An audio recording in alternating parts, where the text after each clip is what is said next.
चिन्तासन्तानहन्तारो यत्पादाम्बुजहे नवः द्वियानां तान् निजाचार्यान् प्रणमामि मुहुर्मुहुः यदनुग्रहतो जन्तुः सर्वदुःखान्तिको भवेत् तमहं सर्वदा वन्दे श्रीमद्वल्लभनन्दनम् अज्ञानतिमिरान्धस्य ज्ञानाञ्जनशलाकया चक्षुरुन्मीलितं येन तस्मै श्रीगुरवे नमः। नमामि हृदये शेषे लीलाक्षीराब्धिशायिनं लक्ष्मीसहस्रलीलाभिः सेव्यमानं कलानिधिं चतुर्भिश्च त्रिभिस्तथा षड्भिर्विराजते योऽसौ पञ्चधा हृदयेम। खरो आराम।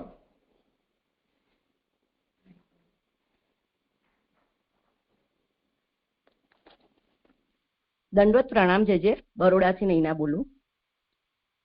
भागवत शास्त्र एटले आनंदरूप हरिनी लीलानुं वर्णन। एमां प्रथम स्कंदनुं अवगाहन करी रह्या छे।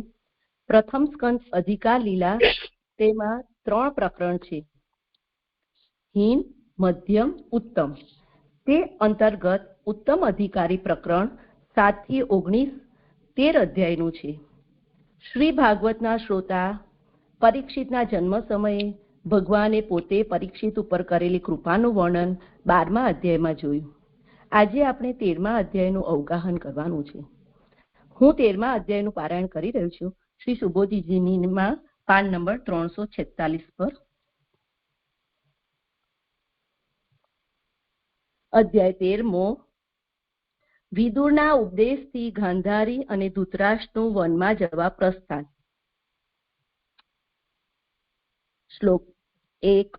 સૂત કહે છે, તીર્થયાત્રામાં મૈત્રેયથી ભગવાનની ગતિ જાણીને અને તેનાથી ભગવાનના સ્વરૂપને જાણેલો વિદુર હસ્તિનાપુર ગયો। શ્લોક 2। સત્તાએ જેટલા પ્રશ્નો કૌશારવ પાસે કરેલા તેનાથી જેની ગોવિંદમાં અનન્ય ભક્તિ થયેલી છે તેવો તે અટક્યો। શ્લોક 3, 4, 5 ને 6 સાથે આવી રહ્યા છે। હે બ્રહ્મણ, તે બંધુને આવેલો જોઈને નાના ભાઈઓ સાથે ધર્મનો પુત્ર ધૃતરાષ્ટ્ર અને યુયુત્સુ, સૂત, શારદ્વત, કુંતી, ગાંધારી, દ્રૌપદી, સુભદ્રા અને ઉત્તરા, કૃપી અને પાંડુની બીજી કુલ સ્ત્રીઓ, પુત્રો સાથે અને સર્વ તરફથી સ્ત્રીઓ સાથે, જ્ઞાતિના પુરુષો, જેમ પ્રાણ આવતા દેહના અવયવો કરે તેમ હર્ષથી તેની તરફ ગયા।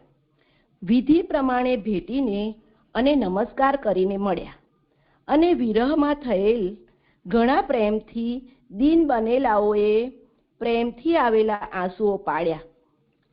જેણે આસનનો સ્વીકાર કરેલો છે તેવા તેનું રાજાએ પૂજન કર્યું। શ્લોક 7મો। જમેલા, વિશ્રામ લીધેલા અને સુખપૂર્વક આસને બેઠેલાને તેને વિનયથી નમ્ર થયેલા રાજાએ તેઓના સાંભળતા જ નીચે પ્રમાણે કહ્યું। યુધિષ્ઠિર કહે છે, 8મો શ્લોક। તમારા પક્ષની છાયામાં સારી રીતે વધેલા અમને તમે સંભાળો છો, કારણ કે વિષ, અગ્નિ વગેરે આપત્તિઓમાંથી માતા સાથે તમે અમને મુક્ત કરાવેલ છે। 9મો શ્લોક। સ્થિતિમંડળમાં તમે ફરતા ત્યારે તમારાથી કઈ આજીવિકાથી રહેવાયેલું? અહીં ભૂતલ ઉપર મુખ્ય ક્ષેત્રોવાળા તીર્થોમાં તમે રહેલા છો। 10મો શ્લોક। હે શક્તિવાળા, તમારા જેવા ભગવાનના ભક્તો પોતે તીર્થરૂપ હોઈ પોતાની અંદર રહેલા ગદા ધારણ કરનારથી તીર્થોને તીર્થ કરે છે। 11મો શ્લોક। હે तात, શ્રી કૃષ્ણ જેમના દેવ છે તેવા અમારા મિત્ર બાંધવ યાદવોને તમે જોયેલ અથવા સાંભળેલ છે? તેઓ પોતાના નગરમાં સુખરૂપ રહેલા છે। 12મો શ્લોક। એવી રીતે સ્મરણથી આરંભી કુશલ સુધીના પ્રશ્નો પૂછવામાં આવેલાએ સર્વનું જ જેવો અનુભવ થયેલો તેવું સારી રીતે વર્ણન કર્યું, પરંતુ મૌશલ વિના। 13મો શ્લોક. અપ્રિય અને સહન ન થઈ શકે તેવું ખરેખર મનુષ્યને પોતાની મેળે જ જણાવવાનું, દુઃખી જોવાનું શક્તિ વિનાના દયાળુએ તે ન કહ્યું. 14મો શ્લોક. પછી મોટા ભાઈનું કલ્યાણ કરનારો, સત્કાર પામેલો, સર્વનો પ્રેમ ઉત્પન્ન કરતો તે દેવની પેઠે કેટલોક સમય સુધી રહ્યો. 15મો શ્લોક. યમ 100 વર્ષ જ્યાં સુધી શાપને લીધે શુદ્ર રહ્યો ત્યાં સુધી પાપીઓને યોગ્ય રીતે શિક્ષા કરવાનું અર્યમાએ રાખેલું. 16મો શ્લોક. રાજ્ય પ્રાપ્ત કરેલો યુધિષ્ઠિર કુલને ચાલુ રાખનાર પૌત્રને જોઈને લોકપાલ જેવા ભાઈઓ સાથે ઘણી લક્ષ્મીથી આનંદ કરતો હતો. 17મો શ્લોક. એવી રીતે ઘરોમાં આસક્ત થયેલા તેના માટે પ્રયાસથી ગાફેલ થયેલા હતા ત્યારે ઘણો ન તરી શકાય તેવો સમય જાણ્યા વિનાનો વહી ગયો. 18મો શ્લોક.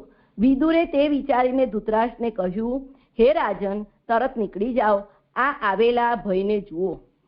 19મો શ્લોક. હે પ્રભુ, તેનો અહીં કોઈથી પણ કોઈ પણ સમયે ઉપાય નથી. તે જ ભગવાન આપણા સર્વના કાલ થઈને આવેલ છે. 20મો શ્લોક. અને જેનાથી પકડાયેલો જ આ મનુષ્ય સર્વથી પ્રિય પ્રાણોથી પણ તરત વિખૂટો થાય છે, તો પછી બીજા ધન વગેરેથી વિખૂટો પડે તેમાં કહેવું જ શું. 21મો શ્લોક. તમારા પિતા ભાઈ મિત્ર અને પુત્રો મરાયા, વય ચાલ્યું ગયું અને ઘડપણે ઝડપેલો દેહ પારકા ઘરમાં પડ્યો છે. 22મો શ્લોક. અહો, જંતુની જીવવાની આશા બલવાન છે, જેનાથી તમે ભીમે આપેલા પિંડને કૂતરાની પેઠે સ્વીકારો છો. 23મો શ્લોક. અગ્નિ મૂક્યો, ઝેર દીધું, સ્ત્રીનો અપરાધ કર્યો, જેમના ક્ષેત્ર અને ધન હર્યા તેઓએ આપણા પ્રાણોથી કેટલું પ્રયોજન. 24મો શ્લોક. કૃપણ જીવવા ઈચ્છનારનો તમારા ઘડપણથી જીર્ણ થયેલો આ દેહ તમો ન ઈચ્છતા હોવા છતાં 2 વસ્ત્રો પેઠે મરણ પામશે. 25મો શ્લોક. રાગ વિનાનો, બંધન તજેલો, જેની ગતિ જણાયેલી નથી એવો થઈ જેમાંથી સ્વાદ જતો રહેલ છે તેવા આ દેહને તજે, તે નિશ્ચય ધીર કહેવાય છે. 26મો શ્લોક. જે પોતાના સંબંધીઓથી અથવા શત્રુઓથી પણ વૈરાગ્ય પ્રાપ્ત કરી જીતેન્દ્રિય થઈ હૃદયમાં હરીને રાખી ઘરનો ત્યાગ કરી જાય તે મનુષ્યમાં ઉત્તમ છે. 27મો શ્લોક. હવે પોતાના સંબંધીઓને જેની ગતિ જણાયેલી નથી તેવા તમે ઉત્તર દિશામાં જાઓ. આ પછીનો કાલ ઘણું કરીને પુરુષોના ગુણનો નાશ કરનારો છે. 28મો શ્લોક. એ પ્રમાણે નાના ભાઈ વિદુરે બોધ કરેલો, બુદ્ધિરૂપ નયનવાળો ભાઈએ જેને માર્ગ દેખાડેલ તે આજમીર રાજા પોતાના સંબંધીઓમાંના ઘણા દ્રઢ બંધનોને કાપી નાખી નીકળી ગયો. 29મો શ્લોક. જેમ સ્થિર મતિવાળા પુરુષો જેમાં સત્પુરુષો સારી રીતે પ્રહાર કરે તેવા યુદ્ધમાં જાય તેમ જેઓએ દંડ તજેલો છે તેવાઓને ઘણો હર્ષ કરનાર હિમાલયે જતા પતિની પાછળ સુબલની પુત્રી સાધ્વી પતિવ્રતા ગઈ.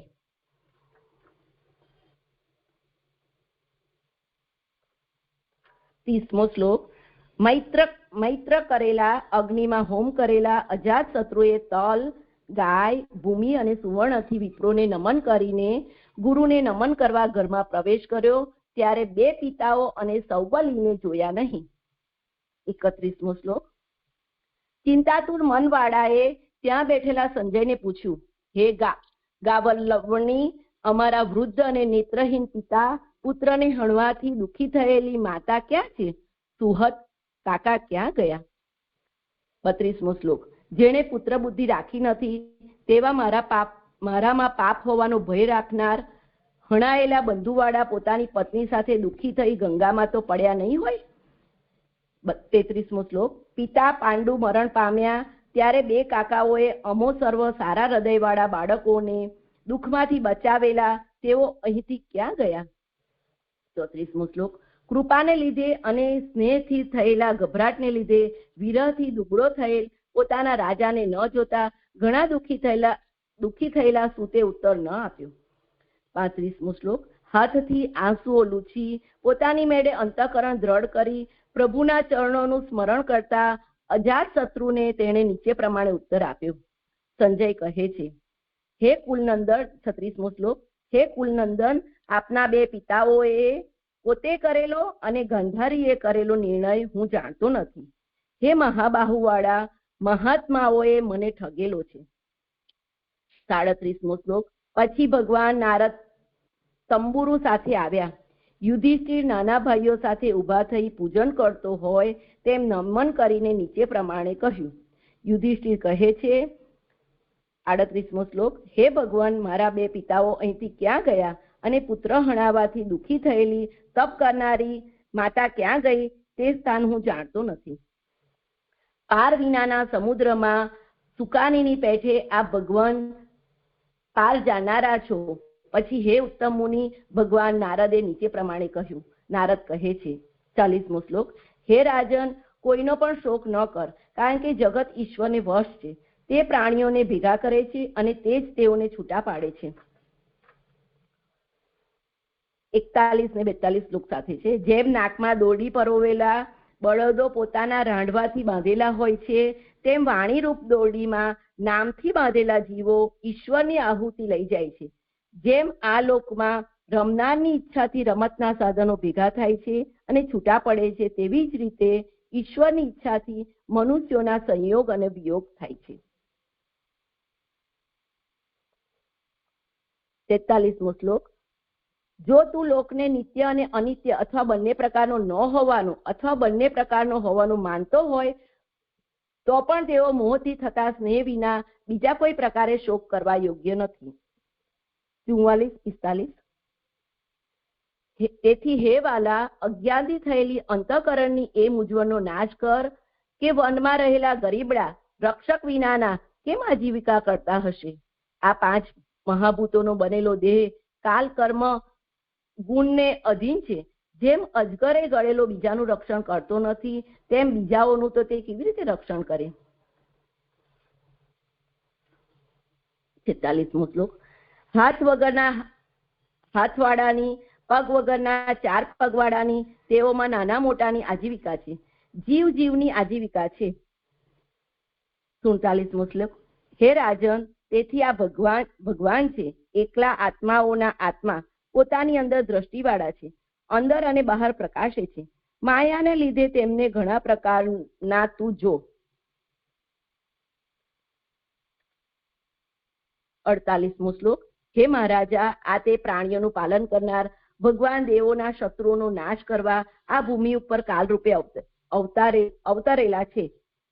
દેવોનું કાર્ય પૂરું કરેલ છે, બાકીનાની રાહ જુએ છે. જ્યાં સુધી ઈશ્વર અહીં રહે ત્યાં સુધી તમે રહો, તમે રાહ જુઓ.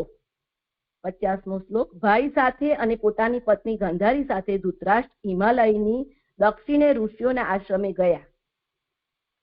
જ્યાં 7 ઋષિઓને પ્રીતિ કરવા સ્વર્ગની નદીએ 7 પ્રકારે 7 પ્રવાહો કર્યા, તે સ્થળ સપ્તસૌત્ર નામથી ઓળખાય છે. 52મો શ્લોક. તેમાં 3 સમય સ્નાન કરીને, વિધિ પ્રમાણે અગ્નિમાં હોમ કરીને, જલ ભક્ષણ કરનાર, શાંત અંતઃકરણ વાળો, એશના રહિત થઈને તે રહે છે.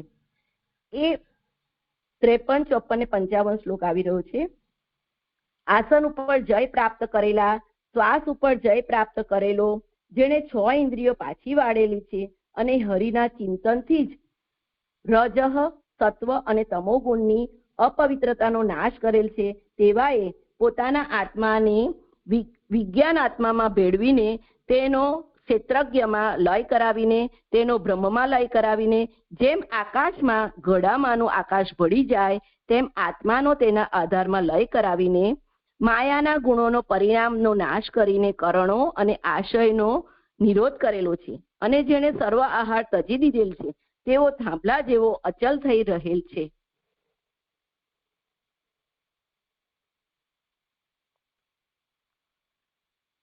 છપ્પનમો શ્લોક.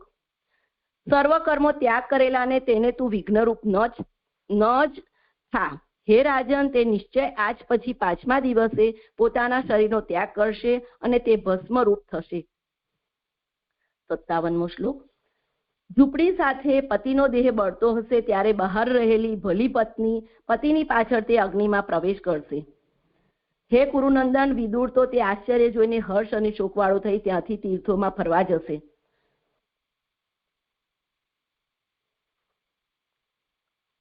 એમ કહીને પછી નારદ તંબુરુ સાથે સ્વર્ગમાં ગયો. યુધિષ્ઠિરે તેનું વચન હૃદયમાં ધારણ કરીને શોકોનો ત્યાગ કર્યો. ઇતિ શ્રી લક્ષ્મણ ભટ્ટના પુત્ર શ્રી વલ્લભ દીક્ષિતે રચેલી શ્રી ભાગવતની સુબોધિનીમાં પ્રથમ સ્કંદનો 13મો અધ્યાય સમાપ્ત. હવે અધ્યાય તંબુરુ છે, તંબુરુ નહીં. હા જય એ સુધારી લેજે. હા હા. ભાગવત આ પ્રકરણ લઉં છું.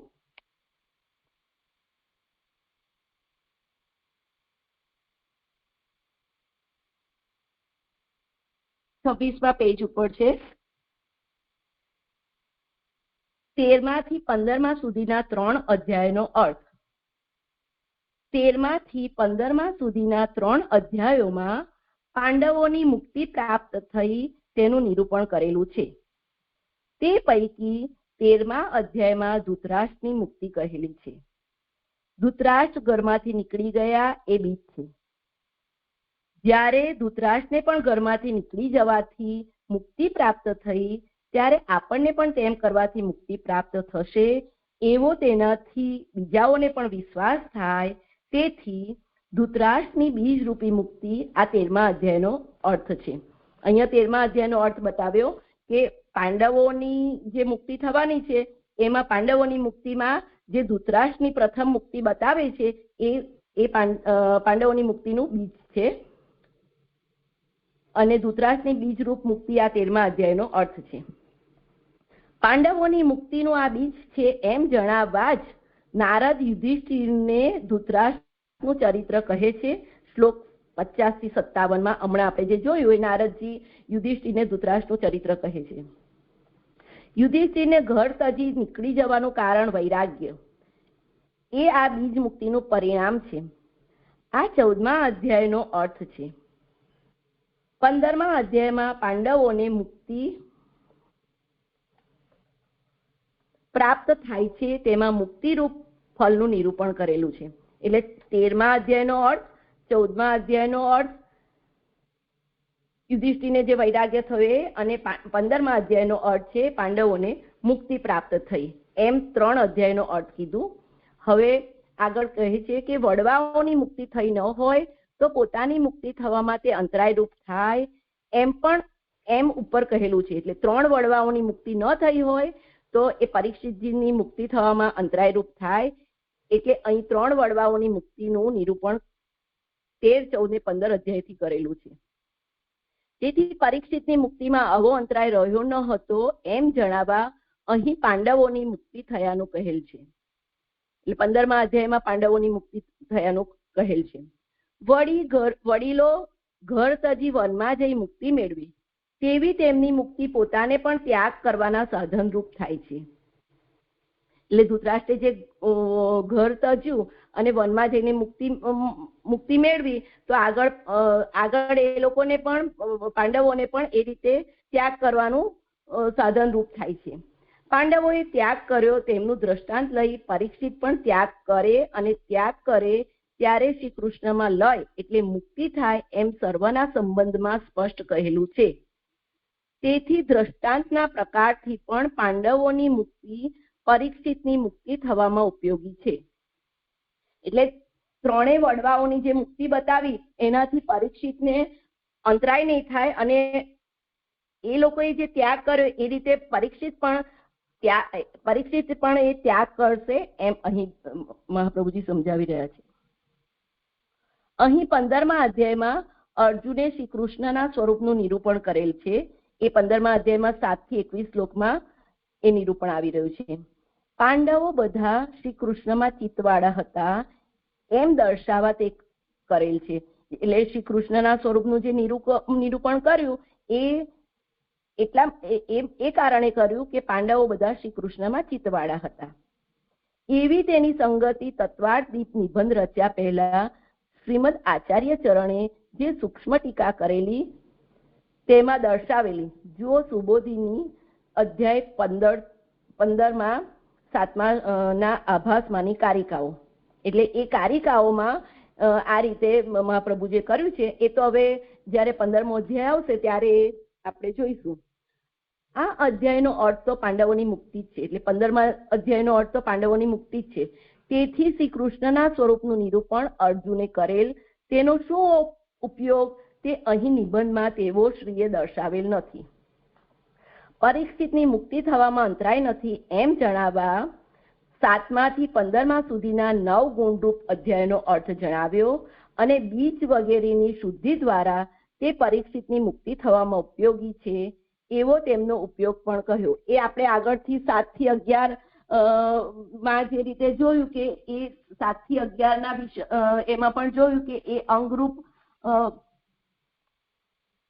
પરીક્ષિતની જે પરીક્ષિતનો જન્મ પહેલા જે શુદ્ધિ જોઈએ એ 7 થી 11 સુધીના 5 વિષયોમાં અને પરીક્ષિતનો જન્મ બતાવ્યો અને હવે 13, 14 ને 15માં ત્રણ અધ્યાયોથી પરીક્ષિતના વડવાઓની મુક્તિ બતાવી છે.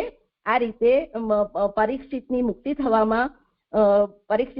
થવામાં આ બધું જ ઉપયોગી છે. એની બીજ વગેરેની પણ શુદ્ધિ છે એમ આ અધ્યાયનો અર્થ કયો. અધ્યાય 16 થી 19 સુધીના અધ્યાય 8 અધ્યાય 16 ના સુબોધિની પૃષ્ઠ ક્રમાંક 433 થી આપેલ છે. આપણે અહીંયા સુધી 13માંથી 15મા સુધીના 3 અધ્યાયનો અર્થ જોયો. હવે અધ્યાય 8 કે ધૃતરાષ્ટ્રની મુક્તિથી બીજ મુક્તિનું નિરૂપણ અને અહીંયા પુરુષોત્તમ સહસ્ત્રના 3 નામ આવી રહ્યા છે. 70મું ધૃતરાષ્ટ્ર વિમુક્તદઃ, 71મું સન્માર્ગ રક્ષકો નિત્યમ અને 72મું નામ છે વિદુર પ્રીતિપૂર્વક. હવે હું કારિકા લઈ રહી છું. જે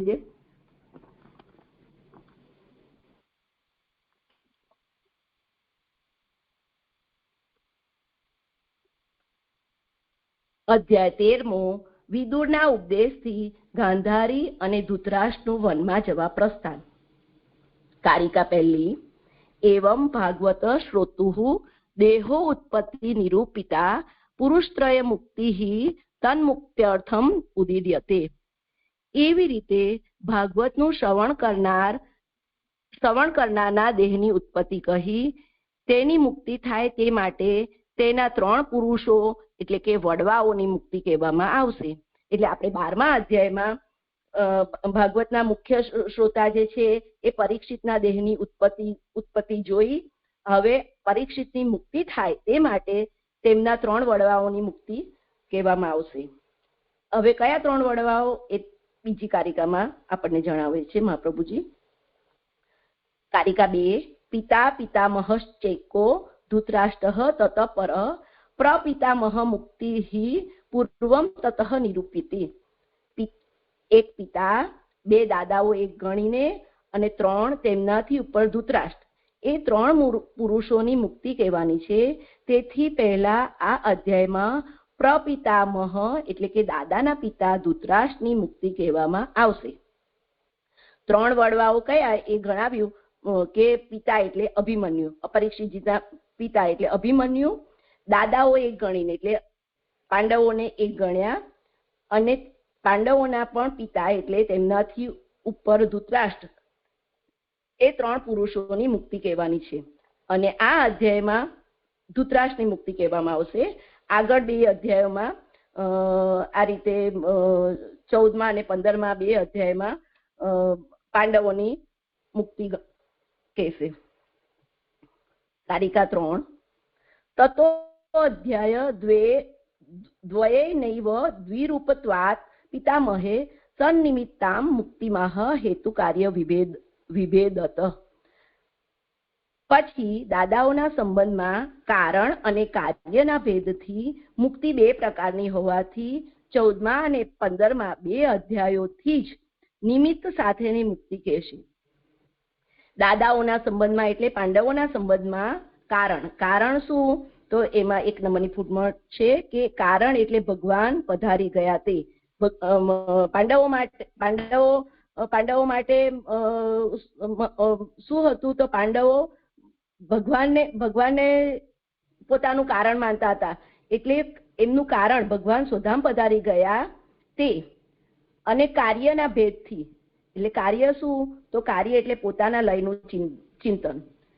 પ્રભુ પધારી જવાથી પાંડવોએ પોતાનું કાર્ય શું છે? તો એ પોતાનું કાર્ય એટલે હવે પોતાનો પણ લયનું ચિંતન એમણે કરવા માંડ્યું. એમ ભેદથી મુક્તિ 2 પ્રકારની હોવાથી 14મા અને 15મા 2 અધ્યાયોથી નિમિત્ત સાથેની મુક્તિ કહેશે. એમાં 3 નંબરની ફૂટનોટ છે. નિમિત્ત એટલે ભગવાન પધારી ગયા તે સૂચવનારા ઉત્પાતો વગેરેનું દર્શન.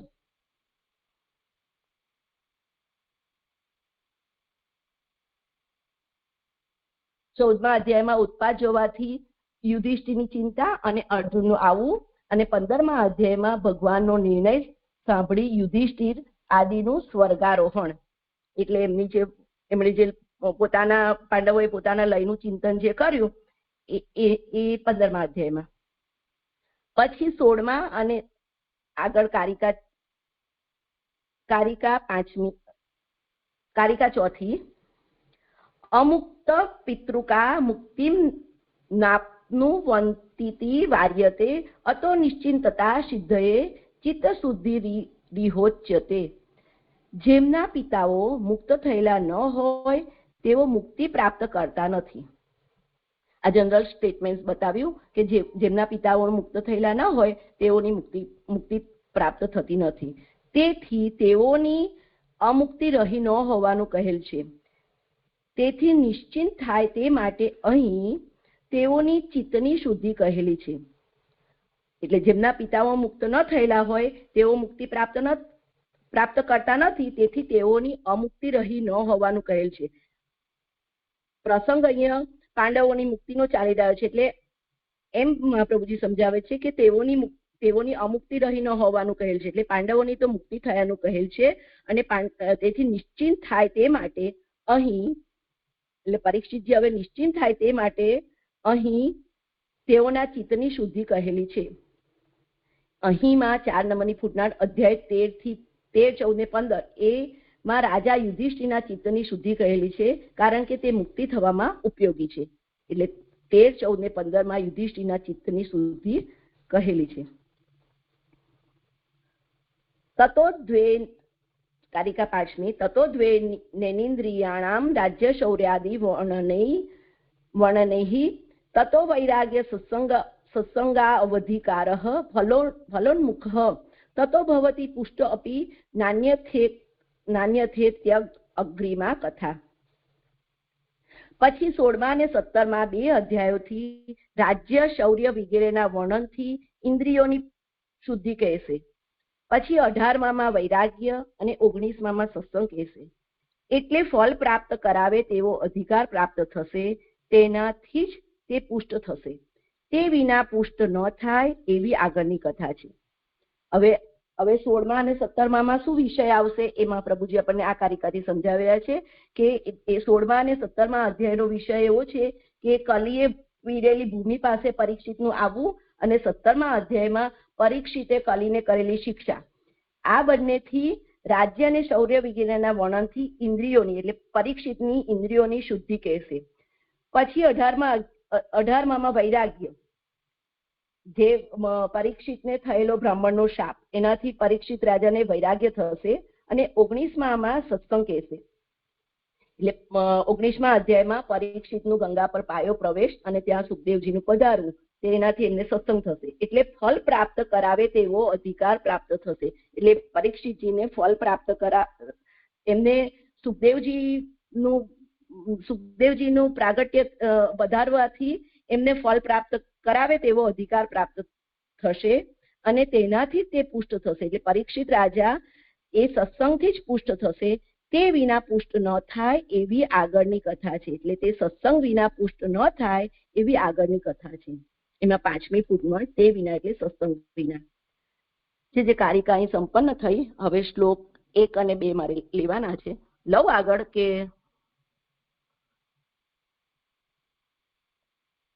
હા લઈ લો. હા, શ્લોક 1 એમાં એની ઉત્થાનિકા આવી રહી છે. તે પૈકી પહેલા ધૃતરાષ્ટ્રની મુક્તિ કહેવામાં આવે છે. તે જ્ઞાનથી પ્રાપ્ત થાય તેવી હોવાથી જ્ઞાન પ્રાપ્ત થાય તે માટે વિદુરનો પ્રસંગ કહેવામાં આવે છે.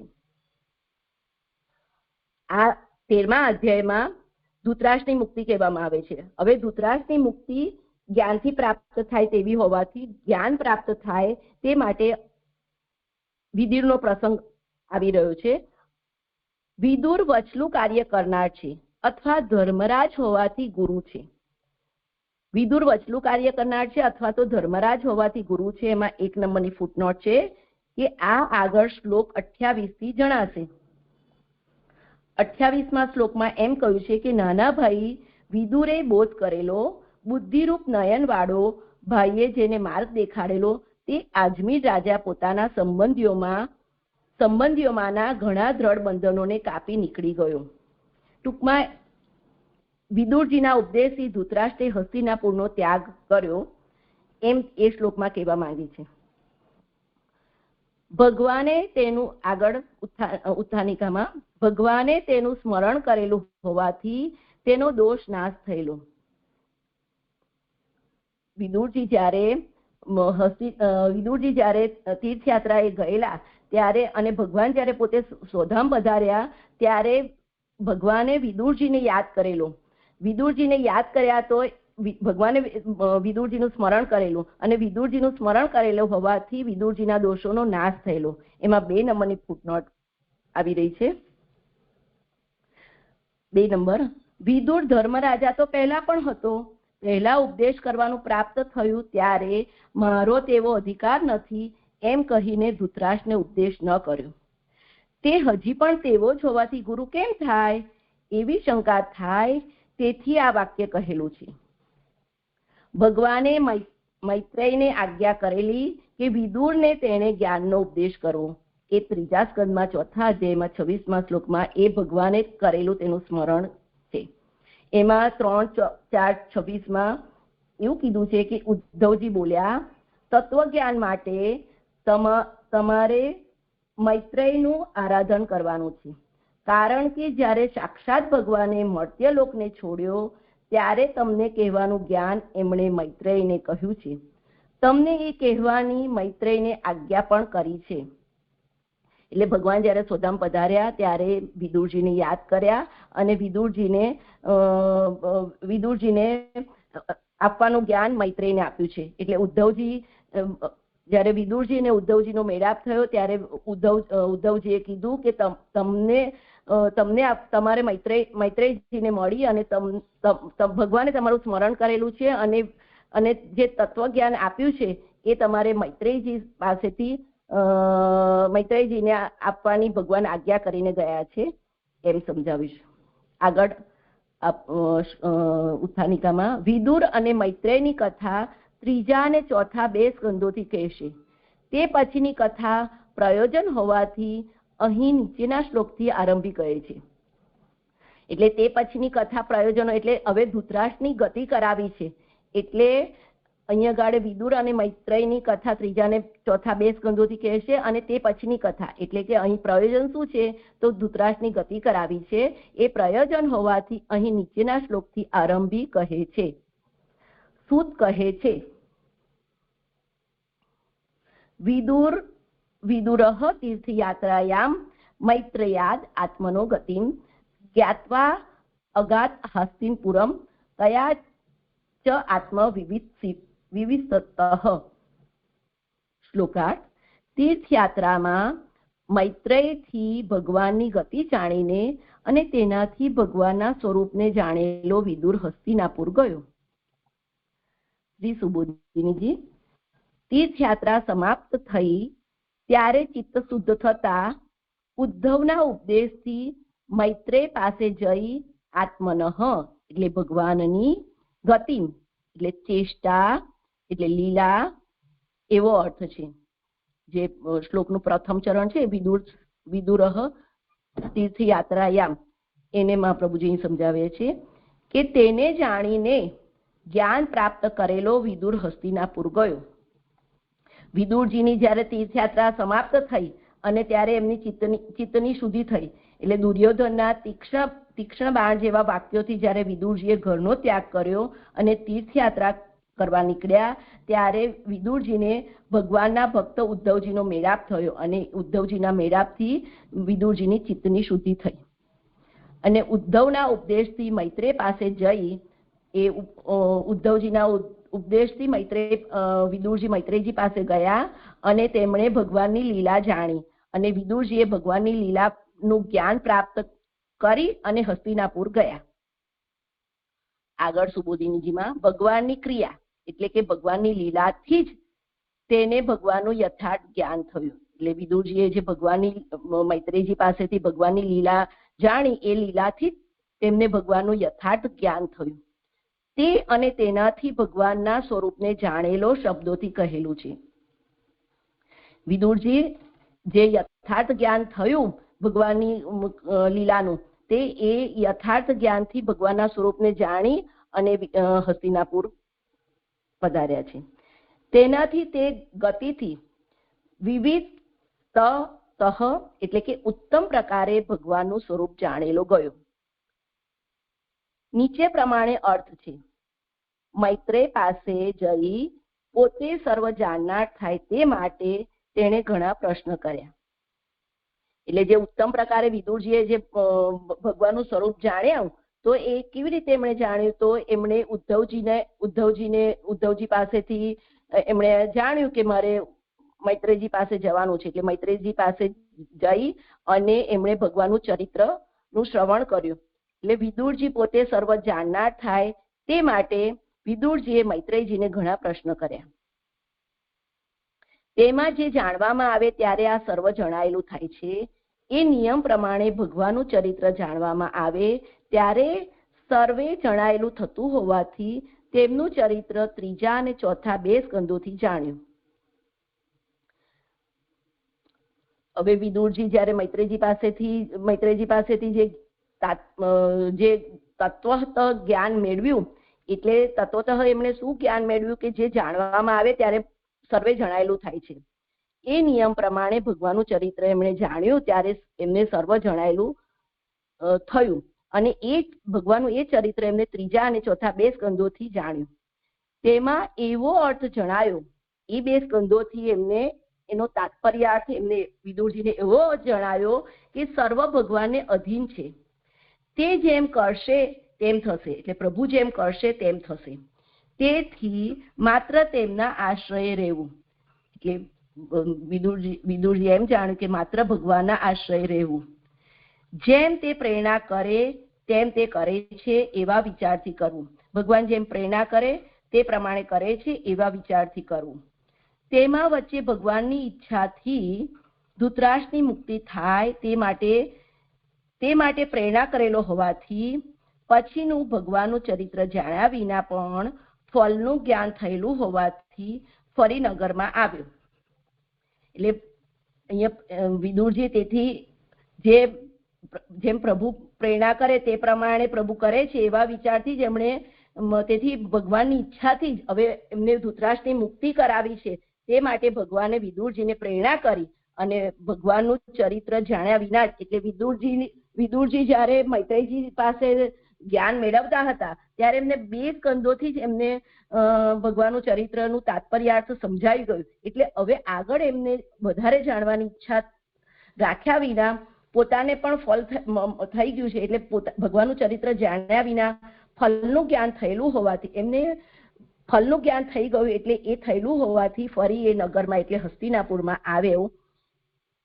ભગવાનનું ચરિત્ર જાણ્યા વિના, એટલે એમાં 3 નંબરની ફૂટનોટ છે કે સ્કંદ 5 પછી અને સ્કંદ 5 અને તે પછી કહેલું. એટલે આગળ જે 5મા સ્કંદ પછી જે સ્કંદોમાં ભગવાનનું ચરિત્ર કહેલું છે એ એમણે જાણવાની ઉત્કંઠા રાખ્યા વિના એમને અહીંયાથી 2 જ અધ્યાયોથી એમને ફળની પ્રાપ્તિ થઈ ગઈ. એટલે એ હસ્તિનાપુર આવ્યા છે. આ શ્લોક અહીં સંપન્ન થયો છે. જે એ હોય વિચારણી કોઈને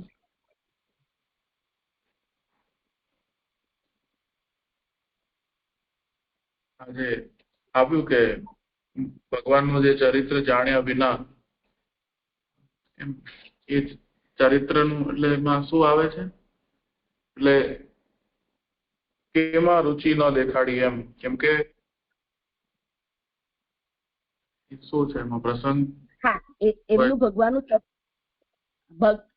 એટલે જ્યારે મૈત્રેયજીએ વિદુરજીને જ્યારે ભગવાનનું ચરિત્ર કીધું ત્યારે એમને 2 સ્કંદોથી એમને પોતાને ભગવાનનું ચરિત્ર એટલું સમજાઈ ગયું કે હવે આગળ એમને સાંભળવાની એમણે કોઈ ઈચ્છા રાખી નહીં, કારણ કે એમને ફળ પ્રાપ્ત થઈ ગયું, કારણ કે એમનું ભગવાનનું ચરિત્રનું શ્રવણથી જ એમની હવે જે વિદુરજીને આપણે આગળ પણ જોયું કે વિદુરજી શુદ્ર યોનિમાં એમને માંડવ્ય ઋષિના શાપથી એમના એ શુદ્ર યોનિમાં હતા.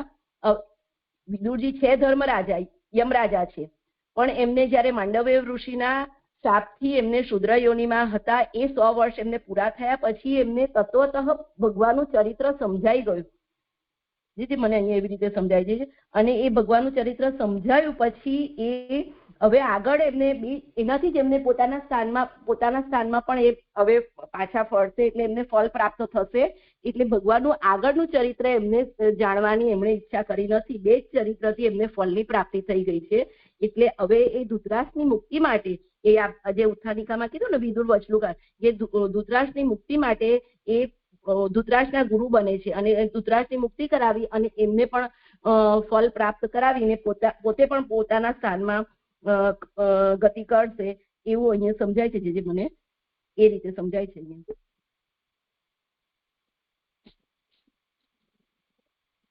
હા, સમજાય છે. હા લાલનજી, આ રીતનું સમજાય છે.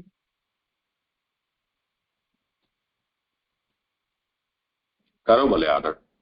હા, બીજો શ્લોક. તેથી જ પહેલા જે ઘણા પ્રશ્નો પૂછેલા, અહીંયા પદાર્થો લખ્યું છે એના બદલે પ્રશ્નો હોય ને એવું સમજાય છે. એટલે તેથી પહેલા જે ઘણા પ્રશ્નો પૂછેલા તેના ઉત્તરનું શ્રવણ કર્યા વિના જ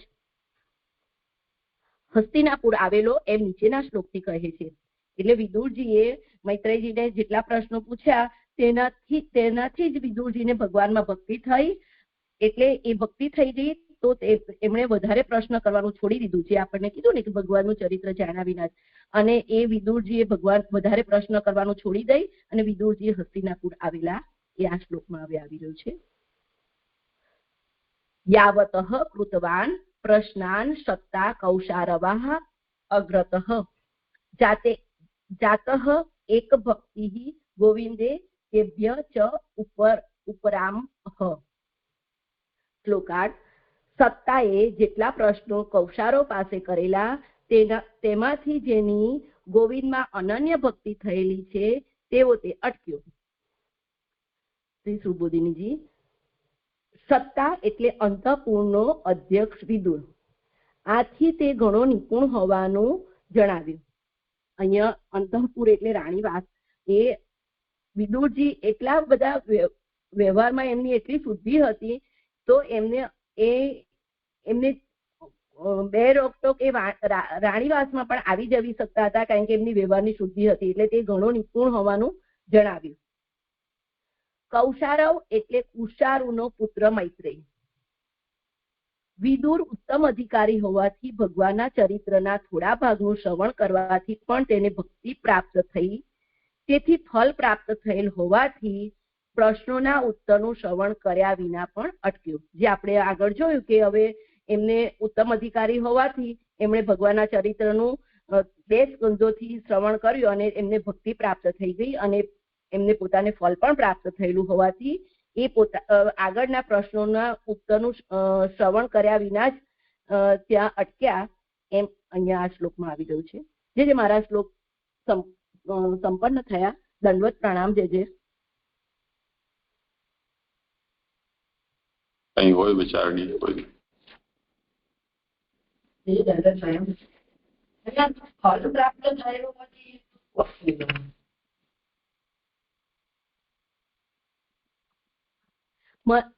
ફળ પ્રાપ્ત થયેલ એમની જે શુદ્ર યોની હતી એ શુદ્ર યોનીમાંથી એ ધર્મરાજા હોવાથી એમને હવે એ પોતાના સ્થાનમાં જઈ શકશે એ એમનું ફળ હોય ને એ રીતે સમજાય છે.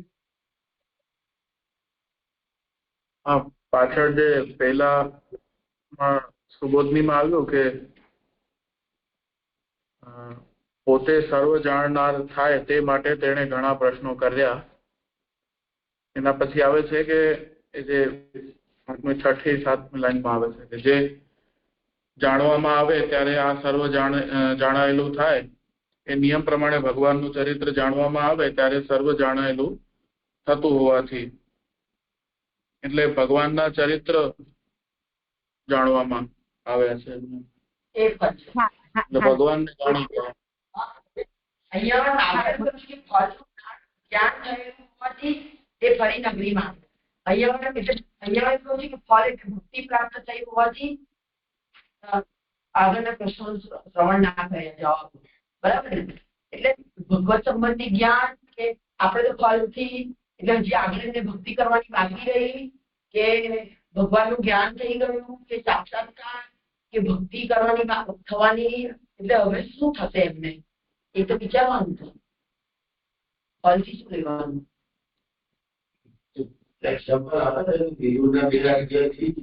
મુક્તિ થઈ ગઈ. મુક્તિ વિદુરના જ્ઞાન સંપૂર્ણ જ્ઞાન બદલી છે અને મુક્તિ થઈ ગઈ.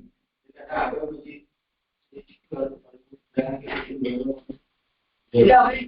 મુક્તિ થઈ જશે એ ફળ હવે અહીંયા તો પેલા ત્રીજો ચોથો સ્કંદ પૂરો થશે એ બધું આખ્યાન થઈ ગયું ને, એ તો હવે પ્રીમેચ્યોર ચાલે છે ને આ બધી વાત. હવે અહીંયા તો બધું શું થઈ ગયું કે સાંભળી લીધું એમને. બરાબર ને? હવે એ હસ્તિનાપુર જાય છે ધૃતરાષ્ટ્રની મુક્તિ માટે, પછી એમની મુક્તિ થઈ જશે વિદુરજીની. એવી રીતે લેવાનો ને સંદર્ભ હું એમ. હા બરાબર, એવી જ રીતે લેવાનું છે.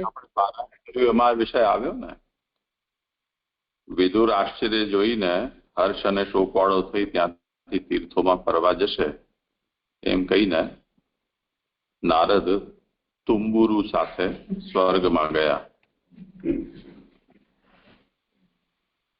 અને યુધિષ્ઠિરે એમના વચનને હૃદયમાં ધારણ કરીને શોકનો ત્યાગ કર્યો. એટલે આ પ્રસંગ થઈ ગયા પછી વિદુરજી પછી ફરી પાછા પોતાની યાત્રા આગળ ચાલુ કરશે. આ તો વચ્ચે ભગવત પ્રેરણા એમને થઈ કે આ પરીક્ષિતની મુક્તિ અટકી જશે જો આ ધૃતરાષ્ટ્ર એ લોકોને અહીંયાથી પાર્સલ નહીં કરીએ તો.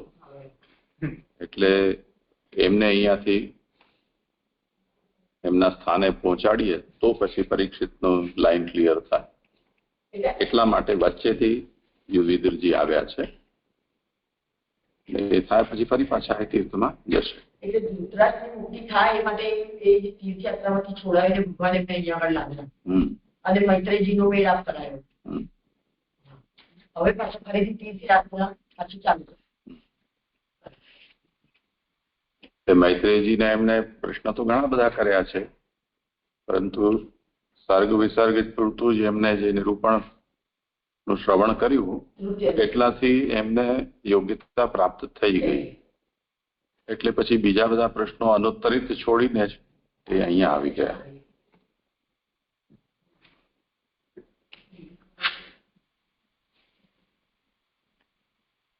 હા, બીજું છે કઈ?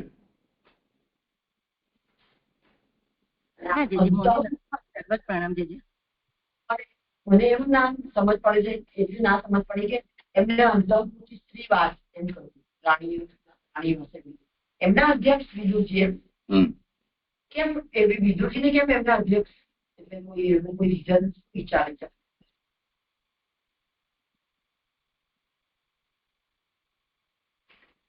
હા, સમાધાન કરો.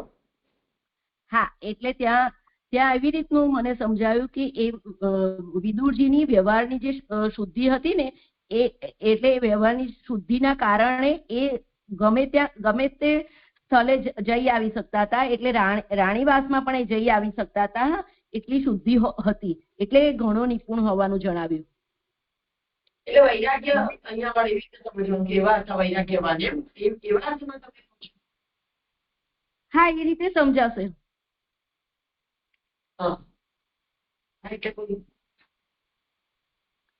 એ રીતે પણ સમજી શકાય.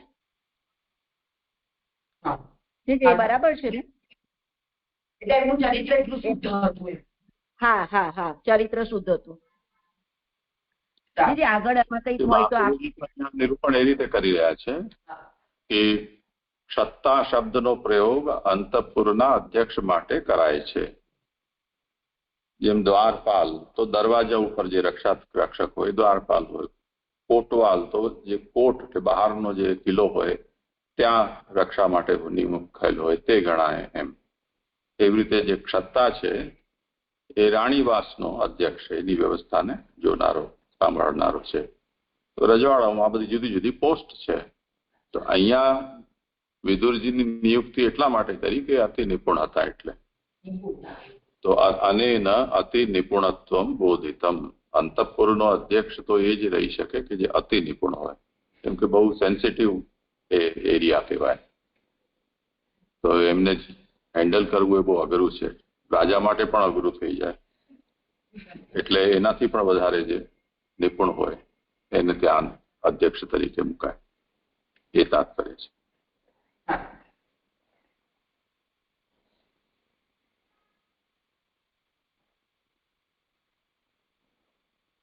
બીજું છે કઈ?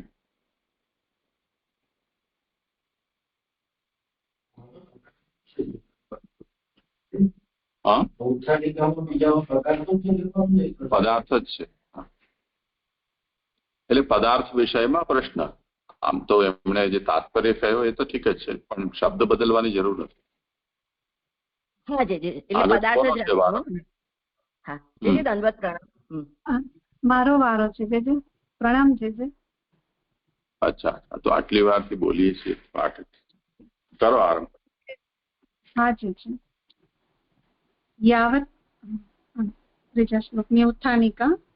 એવી રીતે તે જ્ઞાનવાળો હોવાનું જણાવવા પહેલાના સમયની કથા કહીને આવેલા વિદુરનું પાછળનું કાર્ય કહેતા સમયની રાહ જોવા માટે રહેવાનું થઈ શકે તે માટે નીચેના શ્લોકથી આરંભી સર્વે ઇન્દ્રિયોની પ્રસન્નતા થાય તે માટે 11 શ્લોકોથી તેનો સત્કાર થયાનું કહે છે.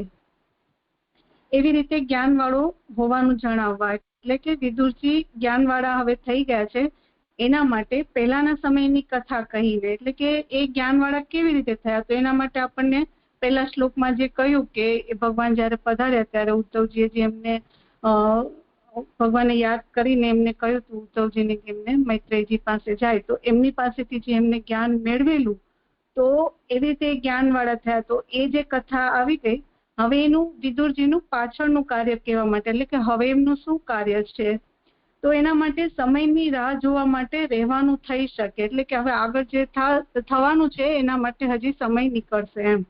તો એના માટે અહીંયાથી આરંભી એટલે કે ત્રીજા શ્લોકથી લઈને 11 શ્લોકો સુધી સર્વે ઇન્દ્રિયોની પ્રસન્નતા થાય તે માટે હવે એમના વિદુરજીના સત્કારનું અહીંયા કાર્ય કહેવામાં આવશે. હવે 11 શ્લોકોથી. તમ બંધુમ આગતમ દ્રષ્ટવા ધર્મપુત્રઃ સહાનુજઃ ધૃતરાષ્ટ્રો યુત્સુશ્ચ સુતઃ સાર્વતઃ પૃથા ગાંધારી દ્રૌપદી બ્રહ્મન સુભદ્રા ચોતરા કૃપી અન્યાશ્ચ જામયઃ પાંડો જ્ઞાતય સસુતા સ્ત્રિયઃ પ્રત્યુજજગ્મુઃ પ્રહર્ષેણ પ્રાણમ તન્વ ઇવાગતમ અભિસંગમ્ય વિધિવત પરિષ્વંગા વિવાદનૈઃ મુમુચુઃ પ્રેમ બાષ્પોગમ વિરહોત્કંઠય કાતરાઃ રાજા તમ અહયાચક્રે કૃતાસન પરિગ્રહમ. હે બ્રહ્મન, તે બંધુને આવેલો જોઈને નાના બંધુઓ સાથે ધર્મનો પુત્ર ધૃતરાષ્ટ્ર અને યુત્સુ, સૂત, સારદ્વત, કુંતી, ગાંધારી, દ્રૌપદી, સુભદ્રા અને ઉત્તરા, કુપી અને પાંડુની બીજી કુલ સ્ત્રીઓ, પુત્રો સાથે અને સર્વ તરફથી સ્ત્રીઓ સાથે જ્ઞાતિના પુરુષો જેમ પ્રાણ આવતા દેહના અવયવો કરે તેમ હર્ષથી તેની તરફ ગયા. વિધિ પ્રમાણે ભેટીને અને નમસ્કાર કરીને મળ્યા અને વિરહમાં થયેલ ઘણા પ્રેમથી દીન બનેલાઓને પ્રેમથી આવેલ આંસુઓ પાડ્યા. જેણે આસનનો સ્વીકાર કરેલો છે તેવા તેનું રાજાએ પૂજન કર્યું. બંધન થાય છે આનાથી તે બંધુ.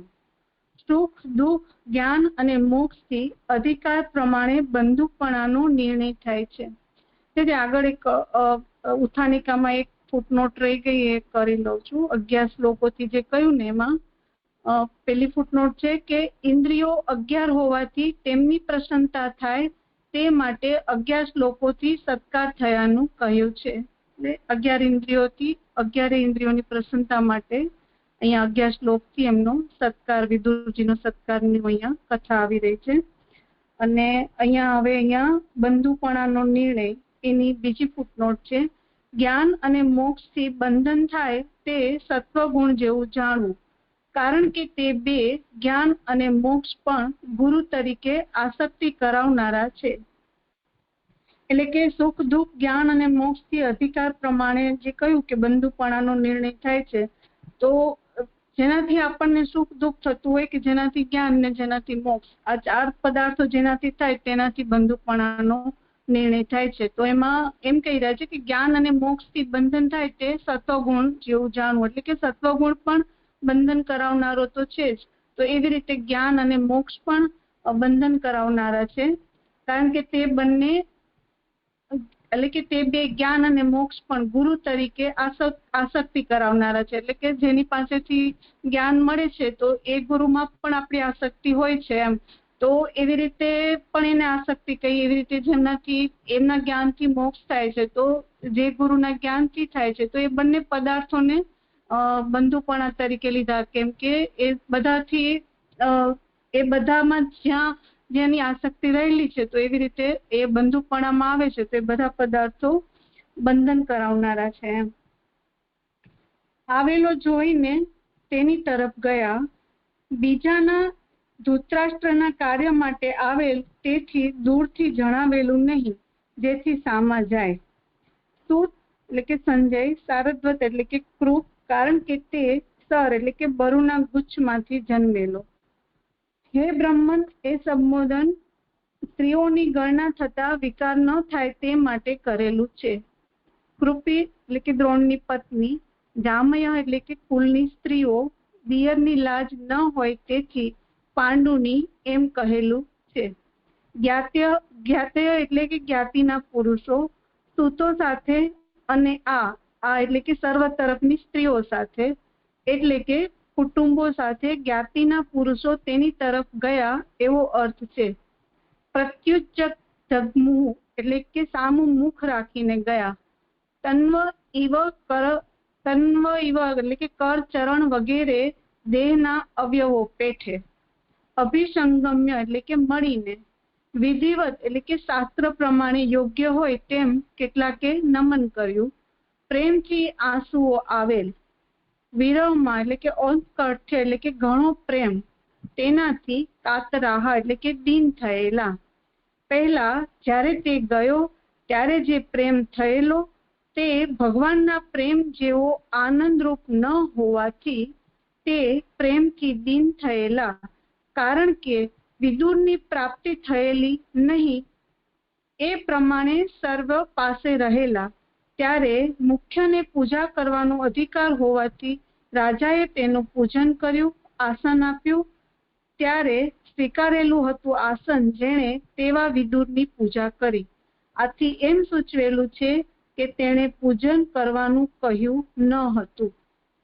હવે અહીંયા જે વિદુરજી આવે છે તો ઘરના બધા સભ્યો છે એ બધા અને જ્ઞાતિ બંધુ જે છે એ બધા જ એમનું સામે સ્વાગત કરવા માટે જાય છે. અને એમાં એમ કહી રહ્યા છે કે એટલે કે બધા પ્રેમથી અને દીન થયેલા હતા અને બધાનું ઘણા ટાઈમે જોયેલા હતા, એટલે આટલો વિરહ હતો એમને, એટલે બધા આંસુઓ સાથે ગયેલા. તો એ બધી એમની ઉપમાઓ આપે છે કે કેવી રીતે બધા ગયા એમ. અને પછી એમાં ત્રીજી ફૂટનોટ છે કે ત્યારે જે પ્રેમ થયેલો તે ભગવાનના પ્રેમ જેવો આનંદરૂપ ન હોવાથી, એમાં ત્રીજી ફૂટનોટમાં છે મુંબઈ પ્રેસવાળી પ્રથમા ક પુસ્તકનો પાઠ જણાવેલ તે લીધો છે. આમાં વિશે શું કહી રહ્યા છે મને નથી ખ્યાલ આવતો છે. અને ચોથી ફૂટનોટ છે કે તેણે પૂજન કરવાનું કહ્યું ન હતું. એમાં એમ કે છે કે યુધિષ્ઠિર કુલનો ક્ષય કરાવનાર હોવાથી હું પૂજન નહીં સ્વીકારું એમ વિદુર કહે તેવો સંભવ હતો, પણ તેણે તેમ કહેલ નહીં.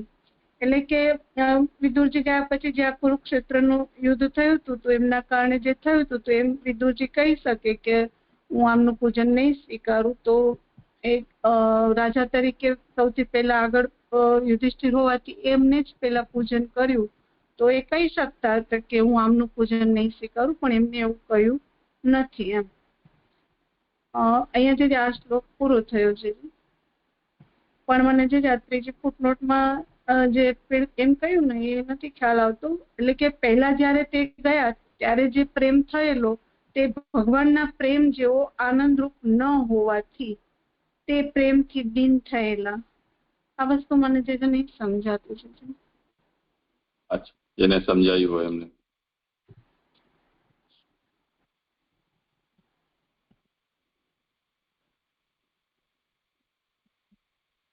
વિદુરજી યાત્રા માટે શા માટે ગયા હતા? એમને ઘર છોડી દીધું હતું બધું, જયારે પ્રપંચ થતું હતું ઘરમાં બહુ, તો પછી આ ઘર એમનું જયારે અપમાન બી થયેલું હતું, એમને અપમાન કરેલું હતું, પછી એમનાથી સહન નતું થયું ત્યારે પછી ઘર છોડી નીકળી ગયા હતા તીર્થયાત્રામાં. એટલે બધું પ્રપંચ જોઈને એમને આ ઘર બાધારૂપ લાગી રહ્યું હતું. પછી એ પરિસ્થિતિની અત્યાર સાથે તુલના કરી રહ્યા છે ને. પૂર્વમ તસ્મિન ગતે યત પ્રેમ જાતમ તેન પ્રેમણા દીનાહ. કુટુંબ કલહથી ત્રાસીને વિદુરજી ચાલ્યા ગયા. એ કુટુંબી જના બધાના પ્રિય હતા વિદુરજી. એને કારણે બધા જ મનમાં એમ હતું કે ચલો આ આપણા કારણે ગયા, બધાને અપરાધ બોધ હતો. તો તસ્મિન ગતે યત પ્રેમ જાતમ તેન પ્રેમણા દીનાહ. અત્યારે આવતાની સાથે આ ઉત્કંઠ અને કાતરતા જે દેખાવા મળી છે બધામાં, એ અપરાધ બોધ અને પ્રેમને કારણે એમના અંદર પ્રકટ થયેલી છે. એમાં ભગવતઃ પ્રેમૈવ આનંદ રૂપમ ન ભવતી ઇતિ એવો પાઠ છે. અને બીજો જે આ નાનુભાઈ કહી રહ્યા છે, મુંબઈ પ્રેસ વાળી ક પુસ્તકનો પાઠ, એમાં પ્રેમ ઇવ પદનો છે. એવ અને ઇવ એટલાનું અંતર છે. તો પ્રેમ એવ ભગવતઃ પ્રેમ એવ આનંદ રૂપમ.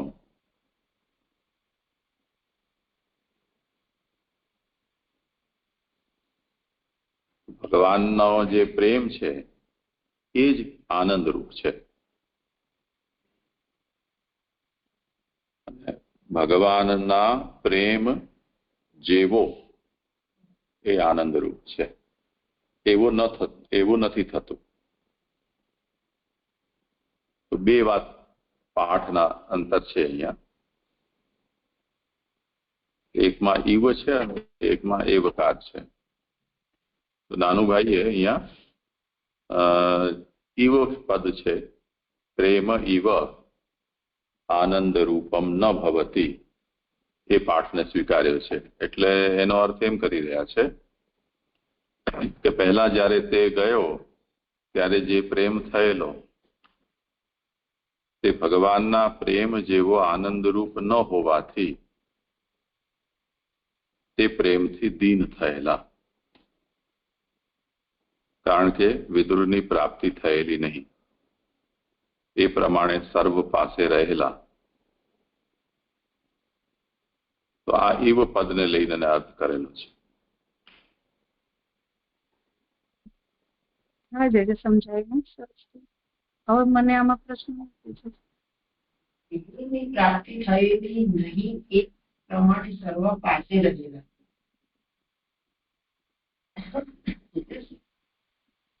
હા, કરો સમાધાન. ભાનુબેન, તમે પણ કંઈક કહો છો?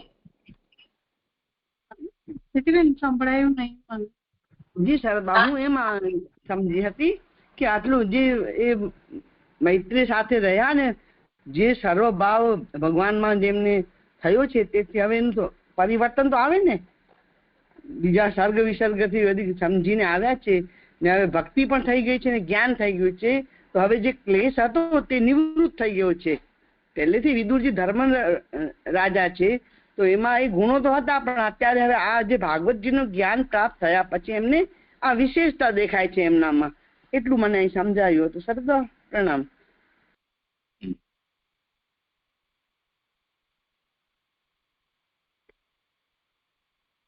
હા, ખ્યાલ આવ્યો એ. હા, કારણ કે વિદુરની પ્રાપ્તિ થયેલી નહીં એ પ્રમાણે સર્વ પાસે રહેલા. એટલે એ પછી બીજો વાક્ય છે, વિરામ ચિહ્ન એક જોડી દેવું જોઈએ, તો આ અસ્પષ્ટતા ન રહે. પ્રેમથી લીન થયેલા પૂર્ણ વિરામ. હા, ત્યાં કઈ ખૂટે છે ખરું જરાક, તો ક્યાં વિરામ ચિહ્ન લગાવવાનું છે? થયેલી નહીં, ત્યાં નહીં પર.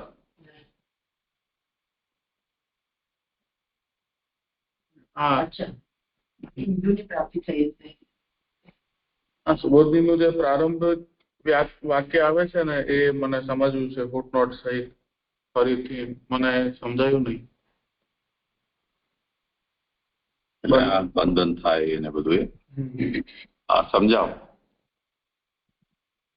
ક્યાં પ્રણામ લાલનજી, ક્યાં કહો છો આપ?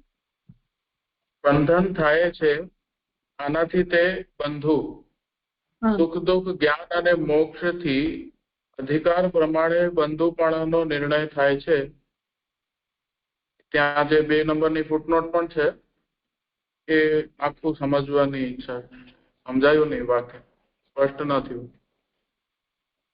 પ્રણામ જે મારો પણ એ જ પ્રશ્ન છે. પ્રણામ જે. હા, એટલે એમાં બંધુપણાનો જે નિર્ણય કહ્યું ને, કે બંધુપણાનો નિર્ણય કેવી રીતે કરવામાં આવે, બંધુ કોણ આપણું, એમ કોનાથી આપણને બંધન થાય છે એમ. તો એના માટે આ 4 પદાર્થ કયા? સુખ છે, દુઃખ છે, જ્ઞાન છે અને મોક્ષ છે એમ. તો આટલાથી આની અંદર બધું આવી જાય એમ. દરેક પદાર્થ આની અંદર જોડાયેલા છે. દરેક પદાર્થની ક્યાંય પણ આપણે જોડવું હોય તો આ 4 પદાર્થોની અંદર સમાઈ જાય એમ, દરેક વસ્તુ. તો એના માટે અહીંયા એને એમ કહી રહ્યા છે કે આ બંને, એટલે કે જ્ઞાન અને મોક્ષ, એટલે સુખ દુઃખથી તો આપણને ખબર જ છે કે જ્યાં આપણી અહંતા મમતા જોડાયેલી છે ત્યાં આપણને સુખ દુઃખ લાગી રહ્યા છે, તો એ તો બંધન કરાવનારું છે જ, એ તો ખ્યાલ આવી રહ્યું છે. પછી એને જ્ઞાન ને મોક્ષથી કેવી રીતે સમજી શકાય એમ, જ્ઞાન ને મોક્ષને પણ જો આમાં લેતા હોય તો આપણે એને કેવી રીતે સમજી શકીએ? તો એને અહીંયા નાનું જેવી રીતે કહે છે કે સત્વગુણ જેવું જાણવું એમ. તો કે સત્વગુણ જેમ બંધન કરાવનારું છે ને, એવી જ રીતે જ્ઞાન અને મોક્ષ પણ એવી જ રીતે બંધન કરાવનારા છે. તો કે કેવી રીતે? તો એને જે ફૂટનોટમાં કહ્યું કે એને ગુરુ તરીકે બંને આસક્તિ કરાવનારા છે એમ. તો એમાં આપણે જે આગળનું મેં સુબોધીજીનું સાંભળેલું, તો એમાં આપણે એ સ્પષ્ટતા કરી દીધી છે કે ગુરુ પાસેથી જ્ઞાન લે છે તો એ બંને એવી રીતે ગુરુપણાથી એને બંધન થાય છે, એમાં આસક્તિ થાય છે કે જે ગુરુ પાસેથી એ જ્ઞાન લઈ રહ્યો છે વ્યક્તિ. તો એવી રીતે મોક્ષ પણ એને જ્ઞાનથી જ મળી રહ્યું છે.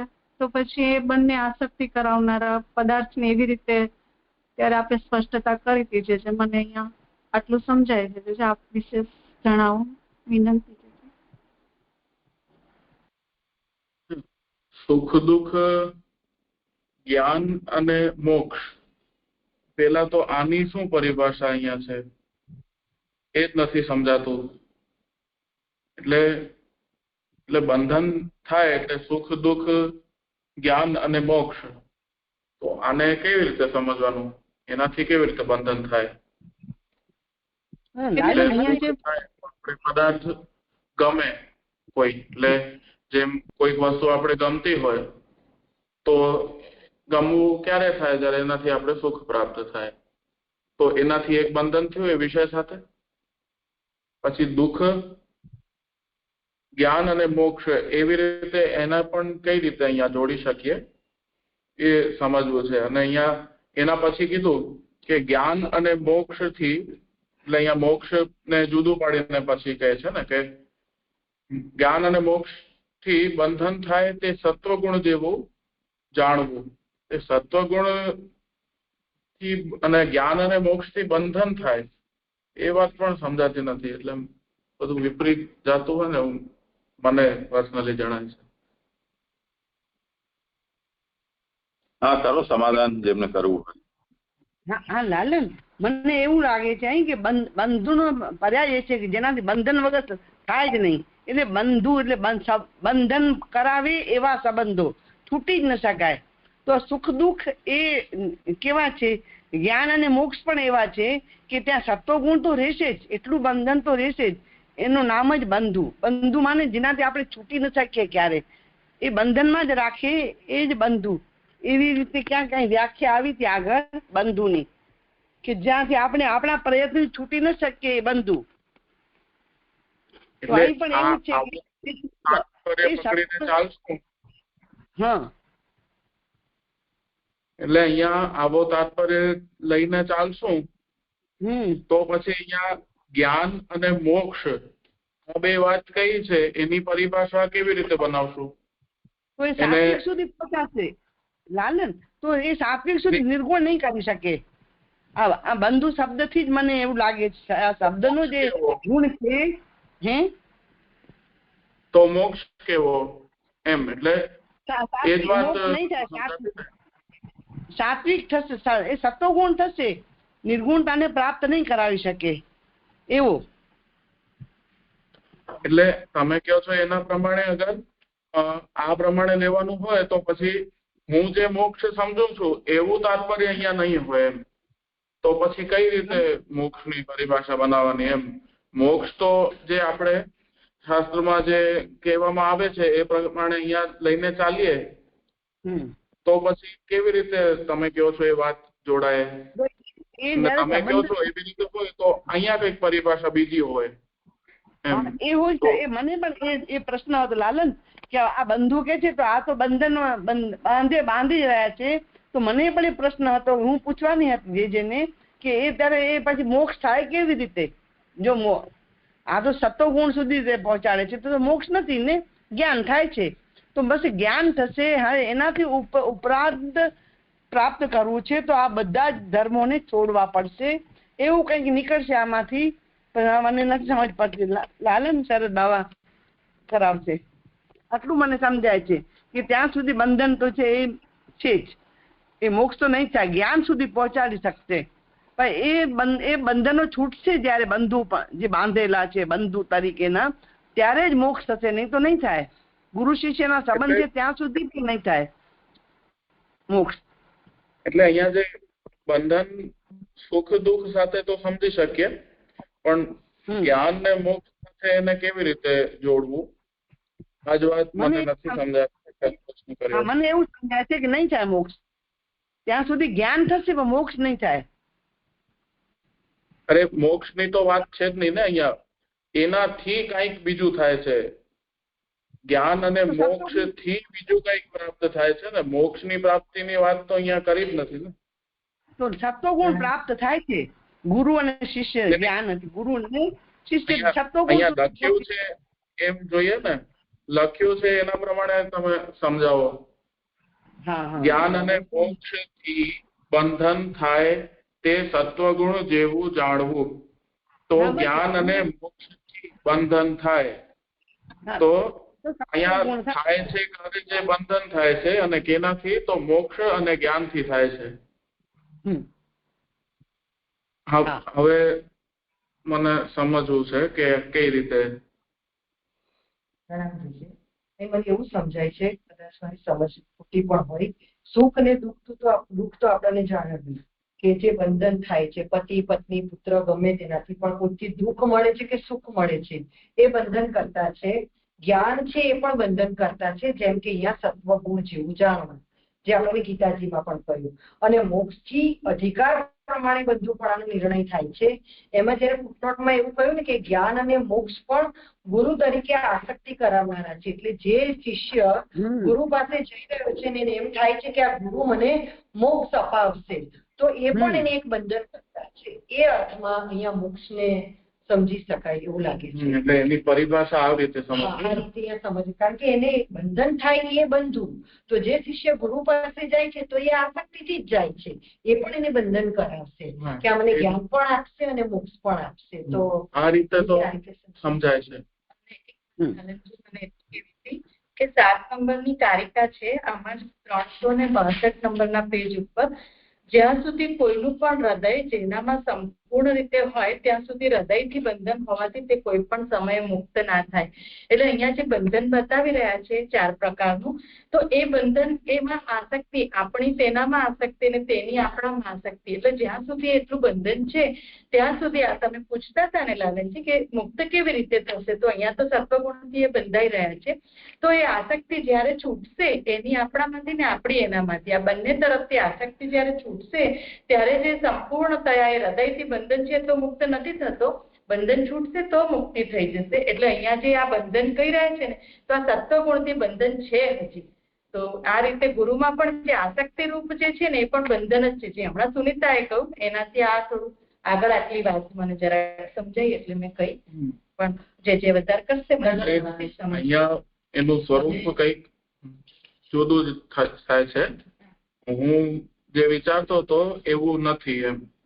એટલે જ્ઞાન અને મોક્ષ થી બંધન થાય છે, એટલે જ્ઞાન અને મોક્ષની જે વ્યક્તિની અંદર કામના કે જિજ્ઞાસા છે કે આનાથી આવી રીતે પ્રાપ્ત થશે ગુરુ પ્રત્યે, એ રીતે આને સમજવાનું છે. એટલે આ કઈ આ વ્યક્તિને મોક્ષ નથી થઈ ગયો અને આ વ્યક્તિને જ્ઞાન પણ પ્રાપ્ત હજી નથી થયું એમ. એટલે એ રીતે અહીંયા સમજવાનું છે, એ રીતે આને અહીંયા સમજવું છે. તો પુરુષોત્તમજીએ બંધુપણાનો નિર્ણય કેવી રીતે થાય છે, તો બંધન જે કરે તો આ અર્થમાં, એટલે આપ જે સમજી રહ્યા છે ને મુક્તિ એ અર્થમાં એવું લાગે છે. કેમ કે અહીંયા લખ્યું એ રીતે છે ને કે જ્ઞાન અને મોક્ષ થી બંધન થાય તે સત્વગુણ જેવું જાણવું એમ. તો આ ભલે કામના તો બરાબર છે કે મોક્ષની ઈચ્છા થાય તો એ વાત સારી છે એમ. બીજું કોઈ અન્ય ગુણનો પ્રભાવથી આવી બધી કામના ન થાય, એટલે આ સત્વગુણનું જ કાર્ય છે આવી કામના થવું કે જ્ઞાન ને મોક્ષ પ્રાપ્ત કરવાની કામના. તો એ તો સત્વગુણનું કાર્ય થયું. પણ હવે સ્પષ્ટ થઈ વાત મને, કેમ કે અહીંયા જ્ઞાન અને મોક્ષ અગર વ્યક્તિને પ્રાપ્ત થઈ જાય પછી તો બંધન જ કેમ થાય એમ. અહીંયા જે લખ્યું છે ને એ પ્રમાણે મને એ રીતે સમજાયું. હવે સ્પષ્ટ થઈ ગયું. અને પછી કાંઈ સત્વગુણ થાય તે સત્વ તો બંધન કરનાર તો છે જ ને, તો વળી બંધનમાં જ છે એવું જ્ઞાન છે આ, એવું સમજાયું ને? પ્રણામ લાલનજી. એટલે આ બધા બંધન કરાવવાવાળા છે. જ્ઞાન અને મોક્ષ બંધન કરાવવાવાળા એટલે છે કે એનાથી જો એટલે અધિકાર પ્રમાણે જો કોઈ જ્ઞાન અને મોક્ષ ભગવત પ્રાપ્તિ કરાવવાનું છે તો એ બંધન કરાવવાનું નથી.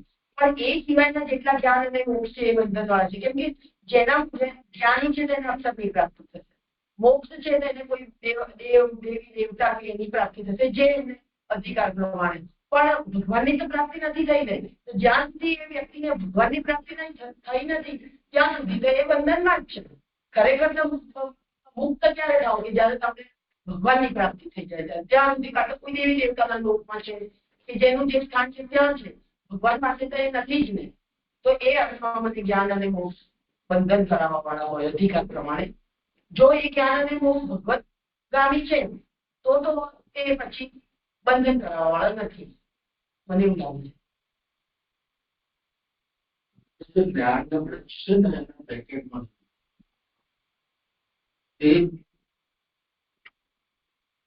કારણ કે તે બે પણ ગુરુ તરીકે આસક્તિ કરાવતા જ્ઞાન અને મોક્ષ બ્રેકેટ. એટલે તે બે નો અર્થ કરેલો છે, એ તો ઠીક છે. થઈ ગયું છે. મને આમાં એવું સમજાય છે કે આ વિષય આખો વિદુરજીને બંધુ તરીકે નિરૂપિત કરી રહ્યા છે. તમ બંધુમ આગતમ દૃષ્ટવા, એ વિદુરજી જે બંધુ છે બધાના, એમને આવેલા જોઈને પછી આ બધું બધાએ આમ કર્યું, પછી એમની લિસ્ટ ગણાવી છે. તો હવે આ બધાને એમણે બંધુ તરીકે જાણ્યા છે. એ બંધુપણું એમનું યથાધિકાર છે. નહીં, એટલે જેમ સૌથી પહેલો અહીંયા ગણાવ્યું છે ધૃતરાષ્ટ્ર, તો ધૃતરાષ્ટ્ર વિદુરને બંધુ જાણી રહ્યા છે. પછી આ યુયુત્સુ કદાચ આનો ધૃતરાષ્ટ્રનો દીકરો છે ને, જે પાંડવ પક્ષમાં ભળી ગયો હતો, તો એ છે જે એકમાત્ર શાયદ બચ્યો કૌરવમાં. પછી શારદ્વત, પૃથા, ગાંધારી, દ્રૌપદી, સુભદ્રા, ઉત્તરા, કૃપી, આ બધા સ્ત્રીજનો છે. આ બધાએ એમને પોતાના બંધુ તરીકે જોયા કે બાર અમારો બંધુ આવ્યો. તો બધ્યતે અને નૈતિ બંધુ, બંધન થાય છે આનાથી, એ બંધુ છે. એટલે વિદુરજીથી બંધન થાય છે એમ સમજો. અહીંયા વિદુરજીથી બંધન થાય છે, કઈ રીતે થાય છે? તો યથાધિકાર. કોઈને સુખ થાય છે, કોઈને દુઃખ થાય છે, કોઈને જ્ઞાનથી, કોઈને મોક્ષથી. તો જેની જેવી જાતની વિદુરજી પ્રત્યે લાગણી હતી તે પ્રકારે એ બંધનથી એ બંધાયેલા હતા, કોઈના દુઃખથી, કોઈના સુખથી. હવે એમાં જ્ઞાન અને મોક્ષ, તો વિદુર તો જ્ઞાનોપદેષ્ટા છે જ, તો ધર્મનો અંશ છે, અને નિરંતર નીતિનો અને સત્યનો, ધર્મનો ઉપદેશ કરવાને કારણે જ તો એમને ઘર છોડીને જવું પડ્યું હતું. જે એમને શાપ થયો હતો, એ શાપ વશાત એ સ્વયં બધું જ્ઞાન આપી શકતા ન હતા, જ્ઞાન એમના અંદર હોવા છતાં પણ. એ કારણે જ્યારે યુદ્ધનો પ્રસ્તાવ થયો અને દુર્યોધન નહોતો માની રહ્યો, અને દુર્યોધનના પક્ષમાં પુત્ર સ્નેહવશ ધૃતરાષ્ટ્ર પણ એનું સમર્થન કરી રહ્યો હતો. તે વખતે વિદુરજીએ એ સનત સુજાત દ્વારા ધૃતરાષ્ટ્રને આ વિષય સમજાવવાનો પ્રયત્ન કર્યો હતો. તમારે એ વિષય છે, થઈ ગયો સનત સુજાતી, તો એનાથી એમને સમજાવ્યું. કેમ કે તે વખતે શાપિત અવસ્થા હતી, તે કારણે 100 વર્ષ પર્યંત કંઈ કહી શકે એમ હતા નહીં. હવે શાપ નિવૃત્ત થઈ ગયો એટલે હવે વિદુરજી પોતે, અને ત્યાંથી મૈત્રી પાસેથી પણ એમને ભગવાનની આજ્ઞાથી ઉપદેશ પ્રાપ્ત થઈ ગયો, અને ભગવાનની પણ પ્રેરણાથી હવે તમે ત્યાં જઈને આ કરો. તો એ જ્ઞાનોપદેશક ગુરુ પણ છે જ.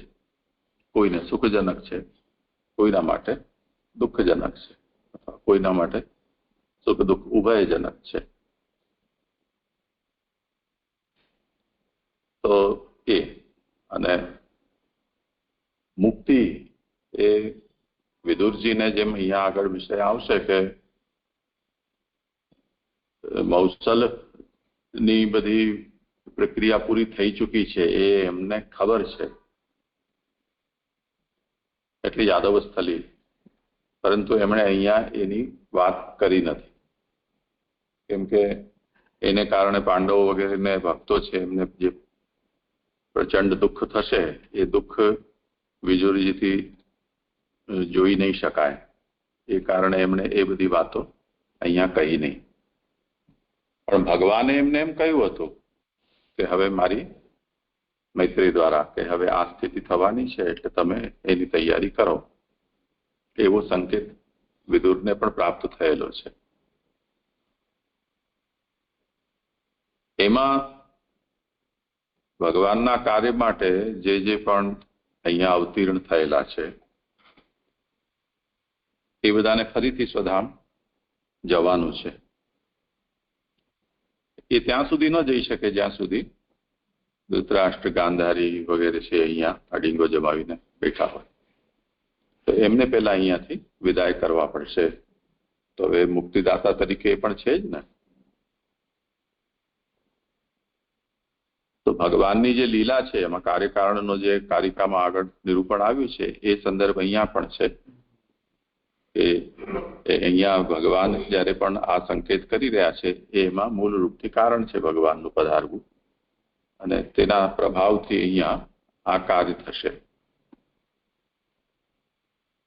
તો ધૃતરાષ્ટ્ર વગેરેને વાનપ્રસ્થ કરીને એમને મુક્ત કરાવીને પરીક્ષિતનો મુક્તિનો માર્ગ પ્રશસ્ત કરવો, આ મોક્ષ છે. તો મોક્ષદાતા બંધુ તરીકે અહીંયા વિદુરજી થઈ રહ્યા છે ને એમ. હા, એ બધાની સાથે આ યથાધિકાર જોડવાનું છે.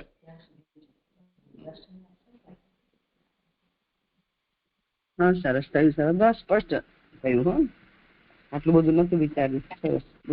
એમાં આજે નિરૂપણ કરી રહ્યા છે કે જ્ઞાન અને મોક્ષથી બંધન થાય છે તે સત્વગુણ જેવું જાણવું. આ વાત ભગવાન ગીતાજીમાં આજ્ઞા કરે છે. તત્ર સત્વમ નિર્મલત્વાत् પ્રકાશકમનામયમ જ્ઞાન સંગેન બધનાતિ સુખ સંગેન બધનાતિ જ્ઞાન સંગેન ચાનઘ. તો સત્વગુણ જે છે એ પ્રકાશક હોય છે, અનામય છે, એટલે નિરોગી છે, અને સુખના સંગથી અને જ્ઞાનના સંગથી એ બંધન કરે છે. તો જેમ સત્વગુણ બંધનકારી થાય છે તેવી રીતે અહીંયા પણ જ્ઞાન અને મોક્ષ પણ બંધન કરાવનારું છે, આસક્તિ કરાવનારું છે. તો જેમ આપણે ત્યાં આવે છે અચ્યુતદાસજીના અને પ્રસંગમાં કે જયારે આચાર્ય ચરણે અસુરગામો લીલા કરી તે વખતે જઈને એમ કહ્યું, તમે સાંભળ્યું આવું થઈ ગયું, આવું થઈ ગયું, ખરખરો કરવા ગયા. તો અચ્યુતદાસજી કહ્યું કે એવું સંભવ જ નથી. તો એમણે કહ્યું કે ટેરો સરકાવ્યો તો ત્યાં આચાર્યજી બિરાજતા એમને દર્શન આપ્યા. તે જ રીતે જેમ દામોદરદાસજીની સ્થિતિ જ્યાં સુધી પુષ્ટિ માર્ગ રહેશે ત્યાં સુધી રહેશે, અને તેવી રીતે એમના હૃદયમાં શ્રી મહાપ્રભુજીની સ્થિતિ રહેશે. આ બધી જે ભાવનાઓ છે એ ભાવનાઓ પણ એ બંધુત્વની ભાવનાનું મૂળ જ છે ને. ખરેખર કઈ એવી સ્થિતિ થોડી કોઈની હોય છે. એ સ્થિતિ દૃષ્ટિથી વિચારો તો પછી બ્રહ્મવાદનો વ્યાપક સિદ્ધાંત છે એનો આધાર આપણને લેવો પડે, અથવા તો ભાવનાત્મક સ્થિતિ એમની સ્વીકારવાની રહે. તે સિવાય ત્રીજો તો કોઈ પ્રકાર છે નહીં. તો જયારે અવતાર કાલ અને અનવતાર કાલ એવું આપણે બે ભેદ કરતા હોઈએ તે વખતે અત્યારે ભગવાનનો અનવતાર કાલ છે. હવે કોઈ ભક્ત કે જેને ભગવત સાક્ષાત્કાર સિદ્ધ હોય એ આ વાત સાંભળીને ઝઘડવા આવે કે હશે તમારા માટે અનવતાર કાલ, મારા માટે તો સદા અવતાર કાલ છે. તો હવે એ તો વ્યક્તિગત અનુભૂતિનો વિષય થઈ ગયો. અથવા સાકાર વ્યાપકત્વાચ મંત્રસ્યાપી વિધાનતઃ. તો સાકાર વ્યાપક હોવાને કારણે સર્વ કંઈ ભગવાનનું જ રૂપ છે. તો ક્યારે પણ ભગવાનનો કોઈ એવું સ્થાન હોઈ જ ન શકે કે જ્યાં ભગવાનની સ્થિતિ ન હોય. તો એ અર્થમાં તો સર્વ કંઈ છે, સર્વત્ર સર્વ કંઈ સદા અવસ્થિત છે એવું આપણને સ્વીકારવાનું રહે. તો જે લોકો આ રીતે નિરૂપણ કરે છે એ એમની પોતાની વ્યક્તિગત અનુભૂતિ છે એ કારણ છે, અથવા સરાત્મ ભાવ સિદ્ધ થયેલો છે એને કારણે એમને સર્વત્ર ઉપલબ્ધ થઈ રહ્યા છે એ રીતે આપણને માનવું રહ્યું. તો જ્ઞાન સંગેન બધનાતિ સુખ સંગેન બધનાતિ જ્ઞાન સંગેન ચાનક. સુખના સંગથી અને જ્ઞાનના સંગથી એ બંધન કરે છે. તે જ વાત મોક્ષ પણ બંધન કરાવનારું છે, આસક્તિ કરાવનારું છે. એ ગુરુ તરીકે એમ કહી રહ્યા છે અહીંયા. તો ગુરુ તરીકેનો મતલબ એ છે કે જેમ આપણે ત્યાં વલ્લભ પંથ ચાલે છે એ વલ્લભપંથ જે આપણા હિન્દુસ્તાનમાં બીજા એવા ઘણા બધા સંપ્રદાયો છે કે જે સંપ્રદાયમાં કોઈ દેવની આરાધના છે જ નહીં, ગુરુની જ આરાધના છે. જેમ ગોરખનાથ વાળાઓ છે ગુરુની જ આરાધના કરતા હોય છે, યોગ માર્ગીઓ છે ગુરુની જ આરાધના કરે છે, બૌદ્ધ જૈનો છે ગુરુની જ આરાધના કરે છે. ત્યાં કોઈ ભગવાન છે જ નહીં. તો એવા સેંકડો સંપ્રદાયો આજે પણ હિન્દુસ્તાનમાં છે કે જ્યાં ભગવાન કે દેવતા કે એવું કોઈ છે જ નહીં, ગુરુ જ છે. તો બંધન થઈ ગયું ને. કેમ ગુરુ? કેમ કે મોક્ષદાતા છે.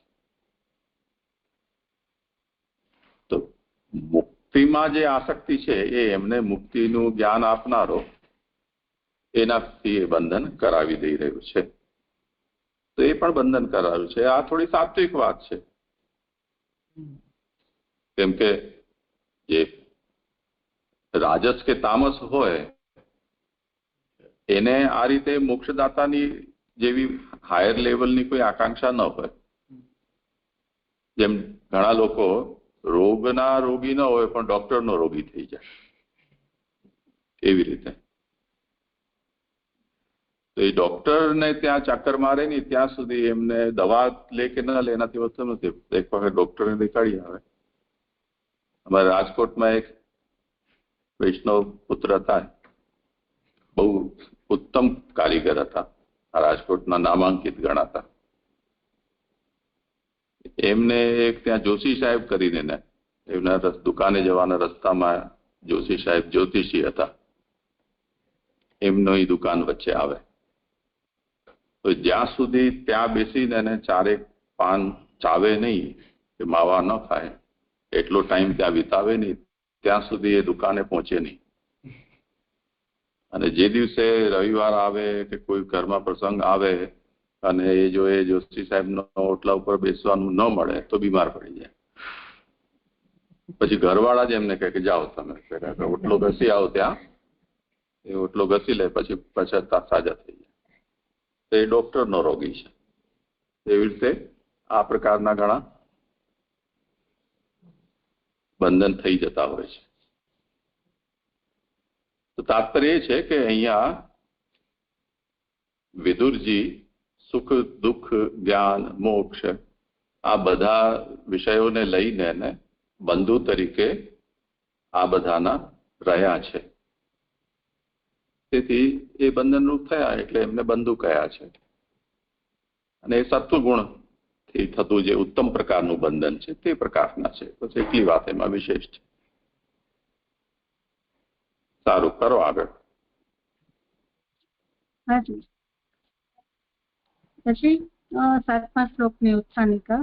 થાક ઉતરી ગયા પછી પ્રશ્ન કરવો એવું ધર્મશાસ્ત્રમાં કહેલ હોવાથી નીચેના શ્લોકથી શ્રમ ઉતરવાનું કહે છે. તમ ભુક્ત વંતમ વિશ્રાંતમ આસીનમ સુખમાસને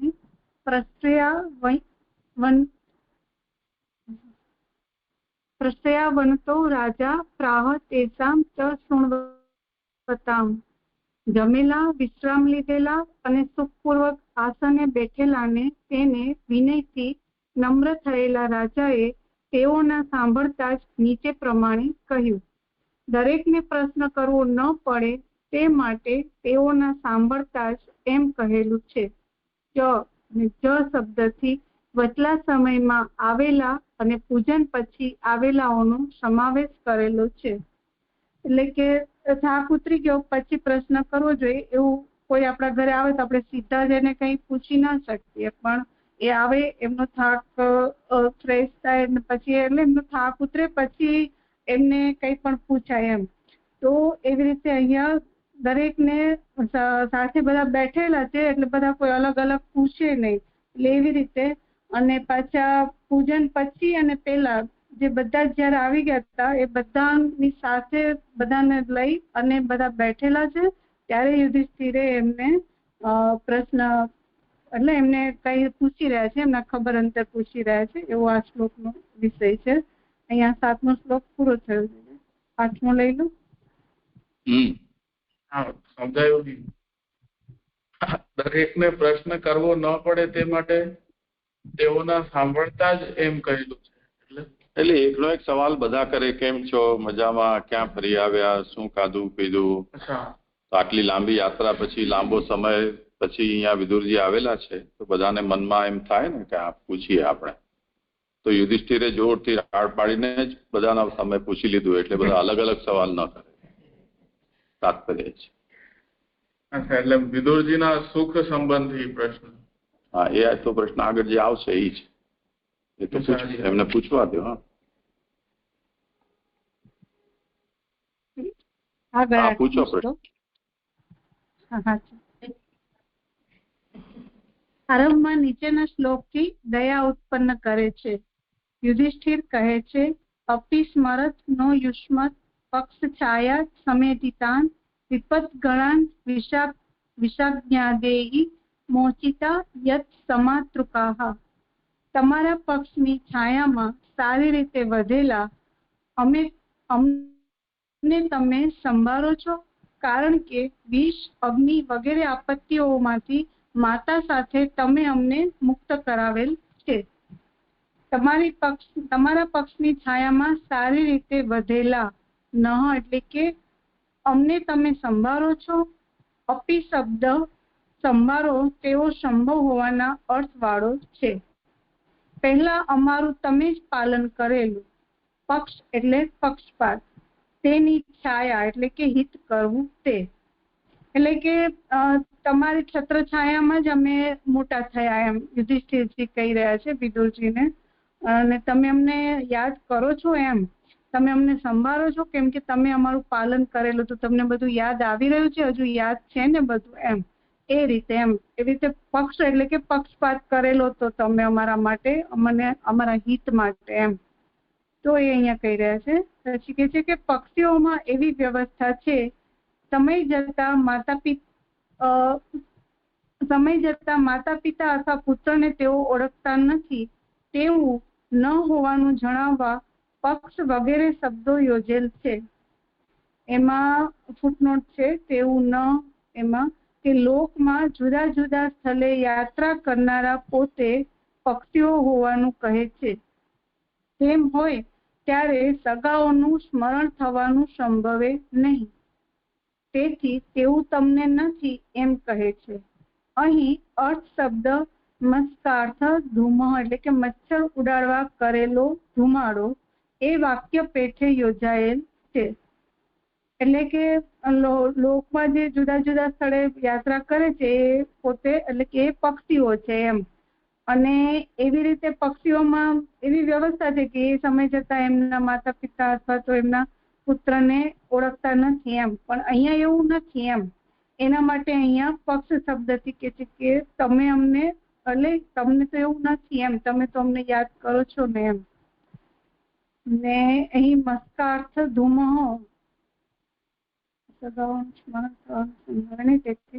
તેવું તમને, એટલે એવું, એટલે તમે તો અમને યાદ કરો છો એમ, એવું નથી એમ. ત્યારે તમારા સગાઓનું સ્મરણ તમને થઈ રહ્યું છે, જે પક્ષીઓની જેવું તમને નથી એમ. અને અહીં અર્થ શબ્દ મસ્કાર્થ ધૂમ એટલે કે એ શબ્દ અહીંયા જે મૂળના શ્લોકાર્થમાં એનું નથી અહીંયા, એટલે એ શાના માટે છે એનો ખ્યાલ મને નહીં આવ્યો છે. પછી કે છે કે આપત્તિના સમૂહમાંથી મુક્ત કરાવેલ શબ્દોથી પાલનનો પ્રકાર જણાવે છે. હવે આપત્તિના સમૂહમાંથી એટલે કે કેવી કેવી આપત્તિઓ હતી એમાંથી તમે અમને મુક્ત કરાવેલા, તો એ હવે યાદ કરાવે છે એમને કે આપત્તિઓમાંથી મુક્ત કરાવેલ તે વિષ અને અગ્નિ વગેરે શબ્દથી ગણાવે છે. વિષના લાડુ આપેલ, લાક્ષાગૃહમાં બાળેલ, તે અનુક્રમે એકનો અને સર્વનો નાશ કરનારા હતા. માતા સાથે શબ્દથી એમ જણાવેલું છે કે સ્ત્રીનો વધ કરવામાં પણ શત્રુને ગ્લાનિ ન હતી, અથવા રક્ષણ કરનારની સાથે અમને મુક્ત કરાવેલા. એટલે કે 20 લાડુ આપ્યા હતા, લાક્ષાગૃહમાં બાળ્યા હતા, એ બધાનું આપે, એ બધામાંથી આપે અમને ઉગાર્યા હતા એમ. અને અમારી માતા સાથે એમ, એટલે કે એ અમારી માતા હતા ત્યારે એમનો સ્ત્રીનો વધ કરવામાં પણ શત્રુને ગ્લાનિ ન હતી એમ.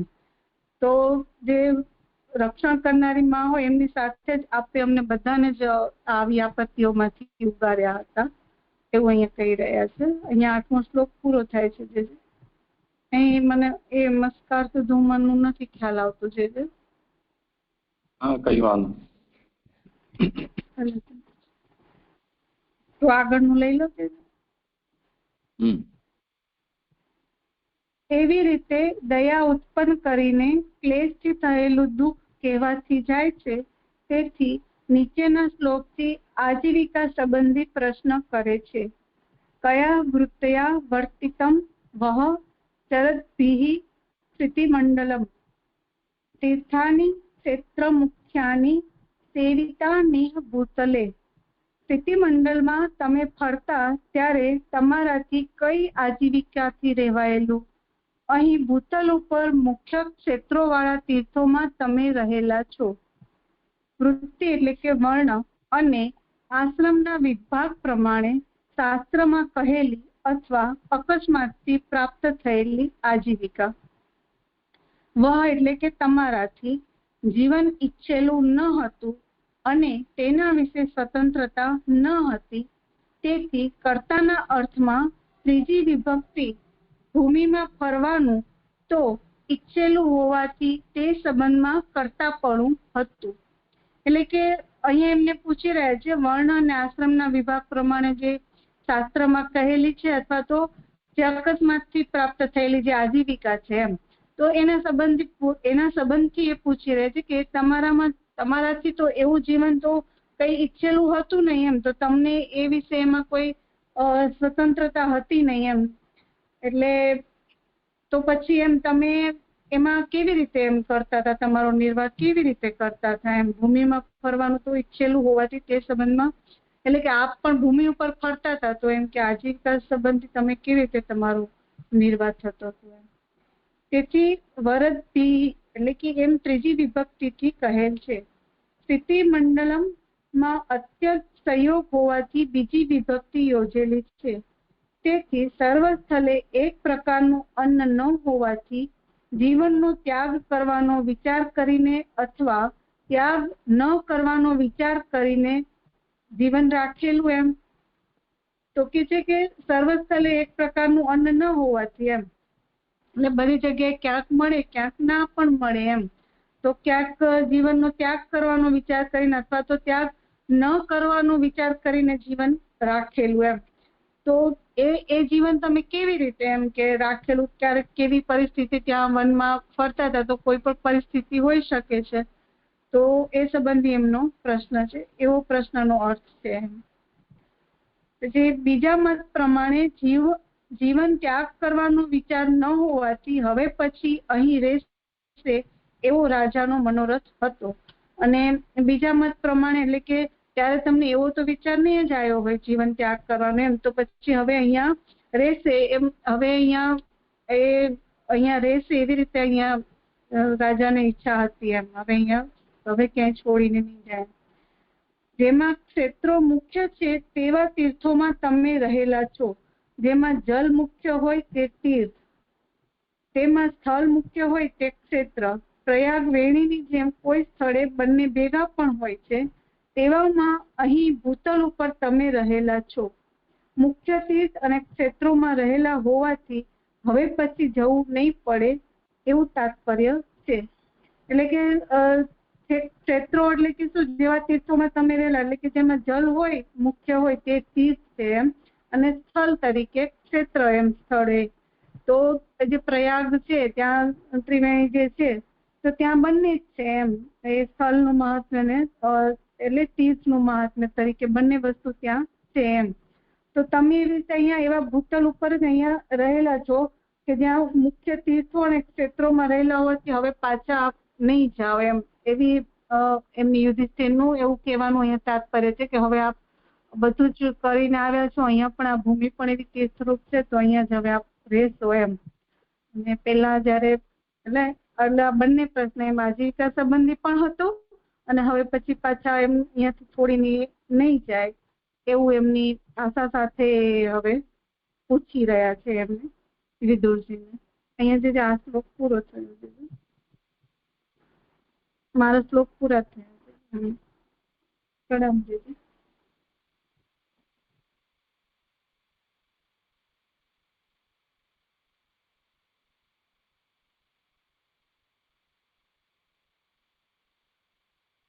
પ્રણામ છે આગળ મને નિરૂપણ કરવાનું છે એટલે હેન્ડ રેઝ કરું છે કોઈને છે પ્રશ્ન કઈ?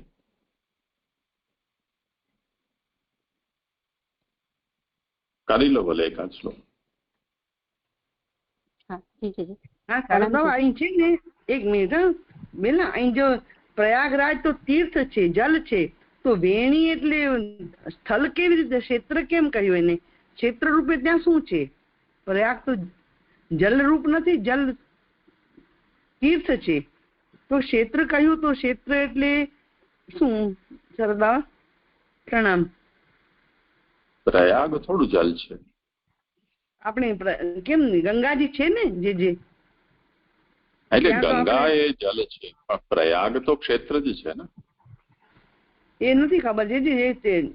મેં તો જલ જોયું એટલે તીર્થ લાગ્યું મને કે આપણે ત્યાં સ્નાન કર્યું તો ગંગાજીનું ત્યાં સંગમ થાય છે, પ્રયાગ ત્યાં જ કર્યું ને, તો એ ક્ષેત્ર કેમ કહેવાય છે? હું મને એમ છે કે ક્ષેત્ર નથી, જલ તીર્થ છે. સરદાર હા ના, એ તો ગંગા તીર્થ છે. જેવી રીતે મથુરા ક્ષેત્ર કે વ્રજ ક્ષેત્ર, એમાં યમુના એ જલ. તો વેણી કેમ કહે? આ વેણી નું શું તાત્પર્ય કર્યો? શું છે જુઓ તો. પ્રયાગ વેણી ની જેમ કોઈ સ્થળે બંને ભેગા પણ હોય છે. હા પાછી ત્રિવેણી જે છે ને એ વેણી એવું લખ્યું હોય એવું લાગે છે, ત્રિવેણી સંગમ છે ને એનું એવું લાગે છે. તમારી પાછું જલ થયું ને, એ તો જલ થયું ને, બંને ભેગા પણ હોય છે. તીર્થ અને ક્ષેત્ર બેઉ ભેગા છે, તો આપણે ત્યાં ક્ષેત્ર ને શું કહીશું મને ખબર નથી. હા સરદાર, મને તો તીર્થ ની જ ખબર છે એટલે પૂછું છું. હા હા, હવે તો થઈ ગયું સમાધાન. એટલે સ્થાન જ છે પેલા, તેમાં ગંગાજી છે, એવું છે, એવું કરવાનું મથુરાની જેમ. બરાબર, હવે સમજી. એટલે બંને ત્યાં આવી ગયા ને. હા આવી ગયા, હા આવી ગયા. હા હા હા પ્રણામ સરદાર. આગળ કરું છું. ફલ પ્રાપ્ત થયેલું ન હોવાથી સારી રીતે ચિત્તની શુદ્ધિ થાય ત્યાં સુધી. હા દંડવત પ્રણામ. આમાં કહ્યું છે ને બીજી લીટીમાં કે તેના વિશે સ્વતંત્રતા ન હતી. એટલે તમારાથી, પછી જીવન ઈચ્છેલું ન હતું અને તેના વિશે સ્વતંત્રતા ન હતી, એટલે એ રીતે સમજવાનું છે. દંડવત પ્રણામ. હા, એ તો ગીતાનો શ્લોક છે. કરો સમાધાન. એટલે છે ને મને એવું લાગે છે કે ત્યાં એમને એ હજી શુદ્રપણું હતું ને એમને, એ જયારે પધાર્યા ત્યારે એમ, તો ત્યારે એમને શાસ્ત્ર પ્રમાણે એમની એ વ્યવસ્થા એમને નહીં મળતી, એટલે એમાં એ ભાગ, એટલે એમના અધિકારી નતા એમ, એવું મને કદાચ અહીંયા સમજાય છે.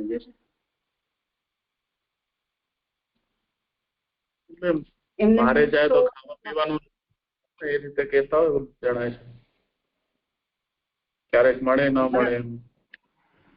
વર્ણ આશ્રમ કેમ નભ્યા? યાત્રામાં વર્ણ ને આશ્રમ તો નભે નહીં, ત્યાં તો જયારે જે મળે તે લેવું પડે એવું લાગ્યું મને અહીં.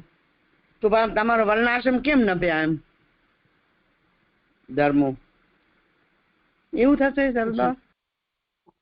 એટલે એમાં એમને કહ્યું ને કે એમને ધર્મ પ્રમાણે એવી રીતે એમની આજીવિકાનું એમાં સમાધાન નતું થતું, એટલે મને એવું સમજાયું કે કદાચ એમને આ જે શ્રાપ હતો, શ્રાપ એટલે એના લીધે એને ત્યારે એ સમય એવું એમની વ્યવસ્થા.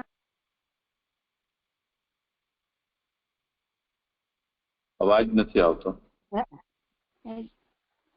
હાલો, હા હવે આવ્યું? હા હા, એટલે એમાં એમને એમ કહ્યું ને કે વર્ણ અને આશ્રમના વિભાગ પ્રમાણે શાસ્ત્રમાં કહેલી અથવા અકસ્માતથી પ્રાપ્ત થયેલી આજીવિકા.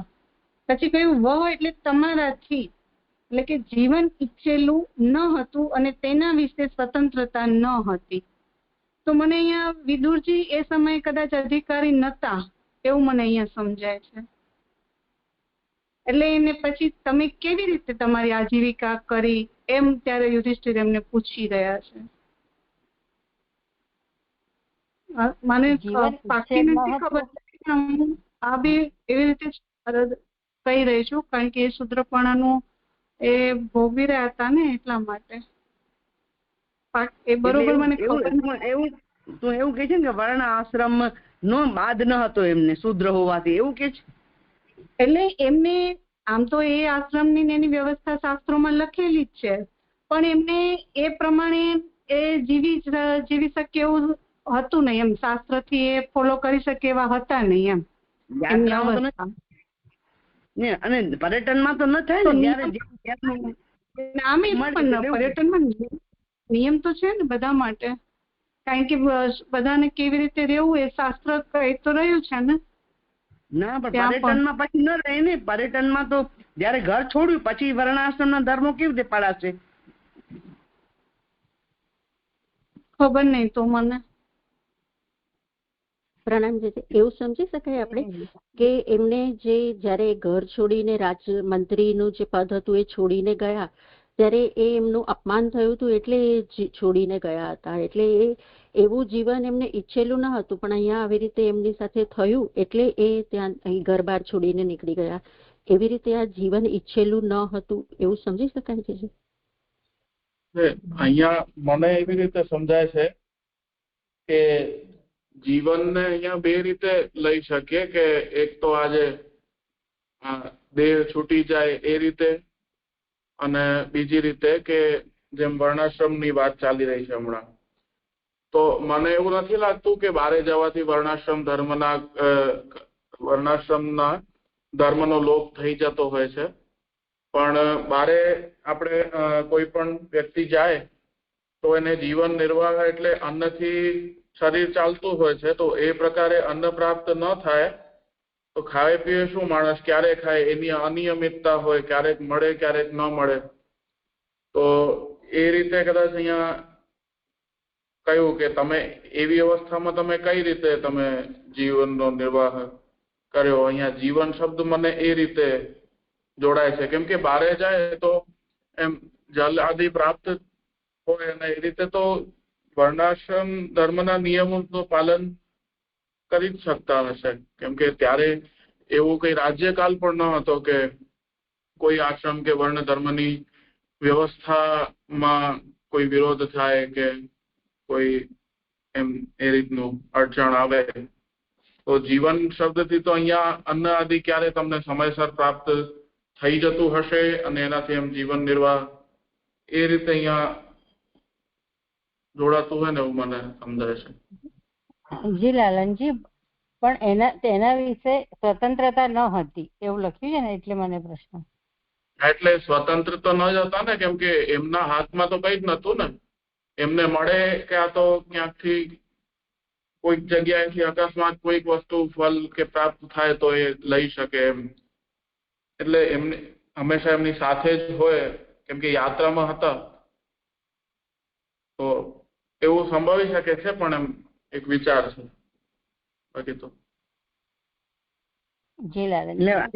વાત સમજવાની એ રહી જે યાત્રામાં છે તેને વર્ણાશ્રમના નિયમો લાગે છે કે નથી લાગતા એ જાણવાનું છે. જાણવાનું રહ્યું કે જે બહાર નીકળે છે ઘર છોડીને તેને કેટલા અંશે વર્ણ અને આશ્રમ પાડી શકશે, અને એને લાગે છે એ જે વર્ણાશ્રમના નિયમો તો લાગે જ ને.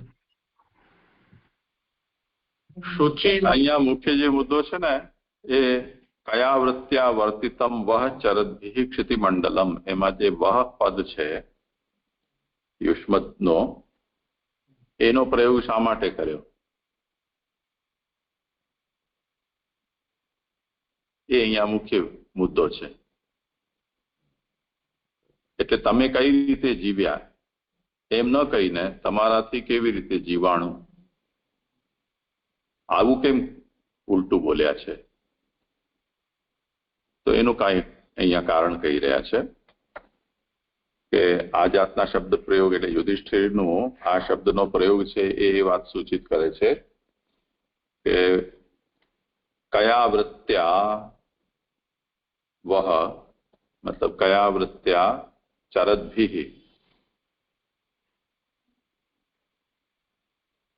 વહ વર્તિતમ, તો વૃત્તિ, કઈ વૃત્તિથી તમારાથી જીવાણું અથવા જીવી શક્યા? તો વૃત્તિનો મતલબ જીવિકા. જીવિતા બે પ્રકારની છે કે વર્ણાશ્રમ વિભાગથી વિહિત થયેલી તે અને એક યાદૃચ્છિક, એટલે જ્યારે જે મળી જાય તે. તો કૃષ્ણનો આશય યુધિષ્ઠિરનો આ છે કે તમે વર્ણાશ્રમ વિહિત વૃત્તિથી તમે જીવન ચલાવ્યું કે યાદૃચ્છિક રીતે. હવે એમાં વહ પદનો પ્રયોગ કેમ કર્યો? વહ એટલે અહીંયા ષષ્ઠી બહુવચન નો પ્રયોગ છે. તો ષષ્ઠી છે તો સંબંધે ષષ્ઠી કહેવાય છે. અથવા કહેવું જોઈતું હતું તો કર્તકર્ણયો તૃતીયા, એમ તૃતીયા વિભક્તિનો પ્રયોગ કરવો જોઈતો હતો. તો તૃતીયાનો ન કરીને અહીંયા ષષ્ઠીનો કેમ કર્યો છે એ તાત્પર્ય છે. તો એ કહી રહ્યા છે કે સ્વતંત્ર કર્તા, જો કર્તા છે જે સ્વતંત્ર હોય તો ત્યાં તૃતીયા એ કર્તાની વિભક્તિનો પ્રયોગ ત્યાં ઉચિત ગણાય. પણ જે યાત્રામાં નીકળેલો છે અક્કડ એકદમ, તો હવે એ સ્થિતિમાં તો એને પોતાની વૃત્તિની કોઈ પોતાની તો નિયતિ છે જ નહીં ને. બીજું, વિદુરજી પોતે જે સંજોગોમાં ઘરનો ત્યાગ કરીને એને તીર્થયાત્રા કરી રહ્યા છે એમાં એમની કોઈ જીવન પ્રત્યે એવી મોહ મમતા પણ નથી કે મારે આમ જીવવું જોઈએ. અત્યાર સુધી હું જલસા કરતો હતો, અંતઃપુરનો અધ્યક્ષ હતો ને એ રીતે હવે મારે પણ યાત્રામાં પણ એવું ઠાટવાટથી મારું થાય, એવી જાતની એમની કોઈ અભિલાષા હતી નહીં. તો એ કહી રહ્યા છે કે જીવનસ્ય અનભિપ્રેતત્વાત, સૌથી પહેલા તો એ કે એમને પોતાને જીવન પ્રત્યે એવી કોઈ મોહ મમતા હતી નહીં, એટલે એ અભિપ્રેત હતું નહીં કે મને વર્ણાશ્રમ વિભાગ અનુસાર અને મારી વર્ણાશ્રમની વૃત્તિ પ્રાપ્ત થાય. અને તત્પ્રતિ સ્વાતંત્ર્ય ભાવાત, તીર્થયાત્રામાં એ વિષયમાં કોઈ સ્વાતંત્ર્ય પણ નથી હોતું. તે કારણે ન કર્તરી તૃતીયા, તેથી અહીંયા કર્તાના અર્થમાં તૃતીયા વિભક્તિનો પ્રયોગ ન કરીને સંબંધ માત્રે ષષ્ઠી વિભક્તિનો પ્રયોગ કર્યો છે. આટલી જ વાત છે. જી જી જી સમજાયું. દંડક પ્રણામ. જી જે પણ એનામાં ચલાવી લેવા એવું શું કરી શકે યાત્રામાં ગયેલો માણસ? ઠીક છે, આજે સમય થયો છે, અહીંયા રાખીએ.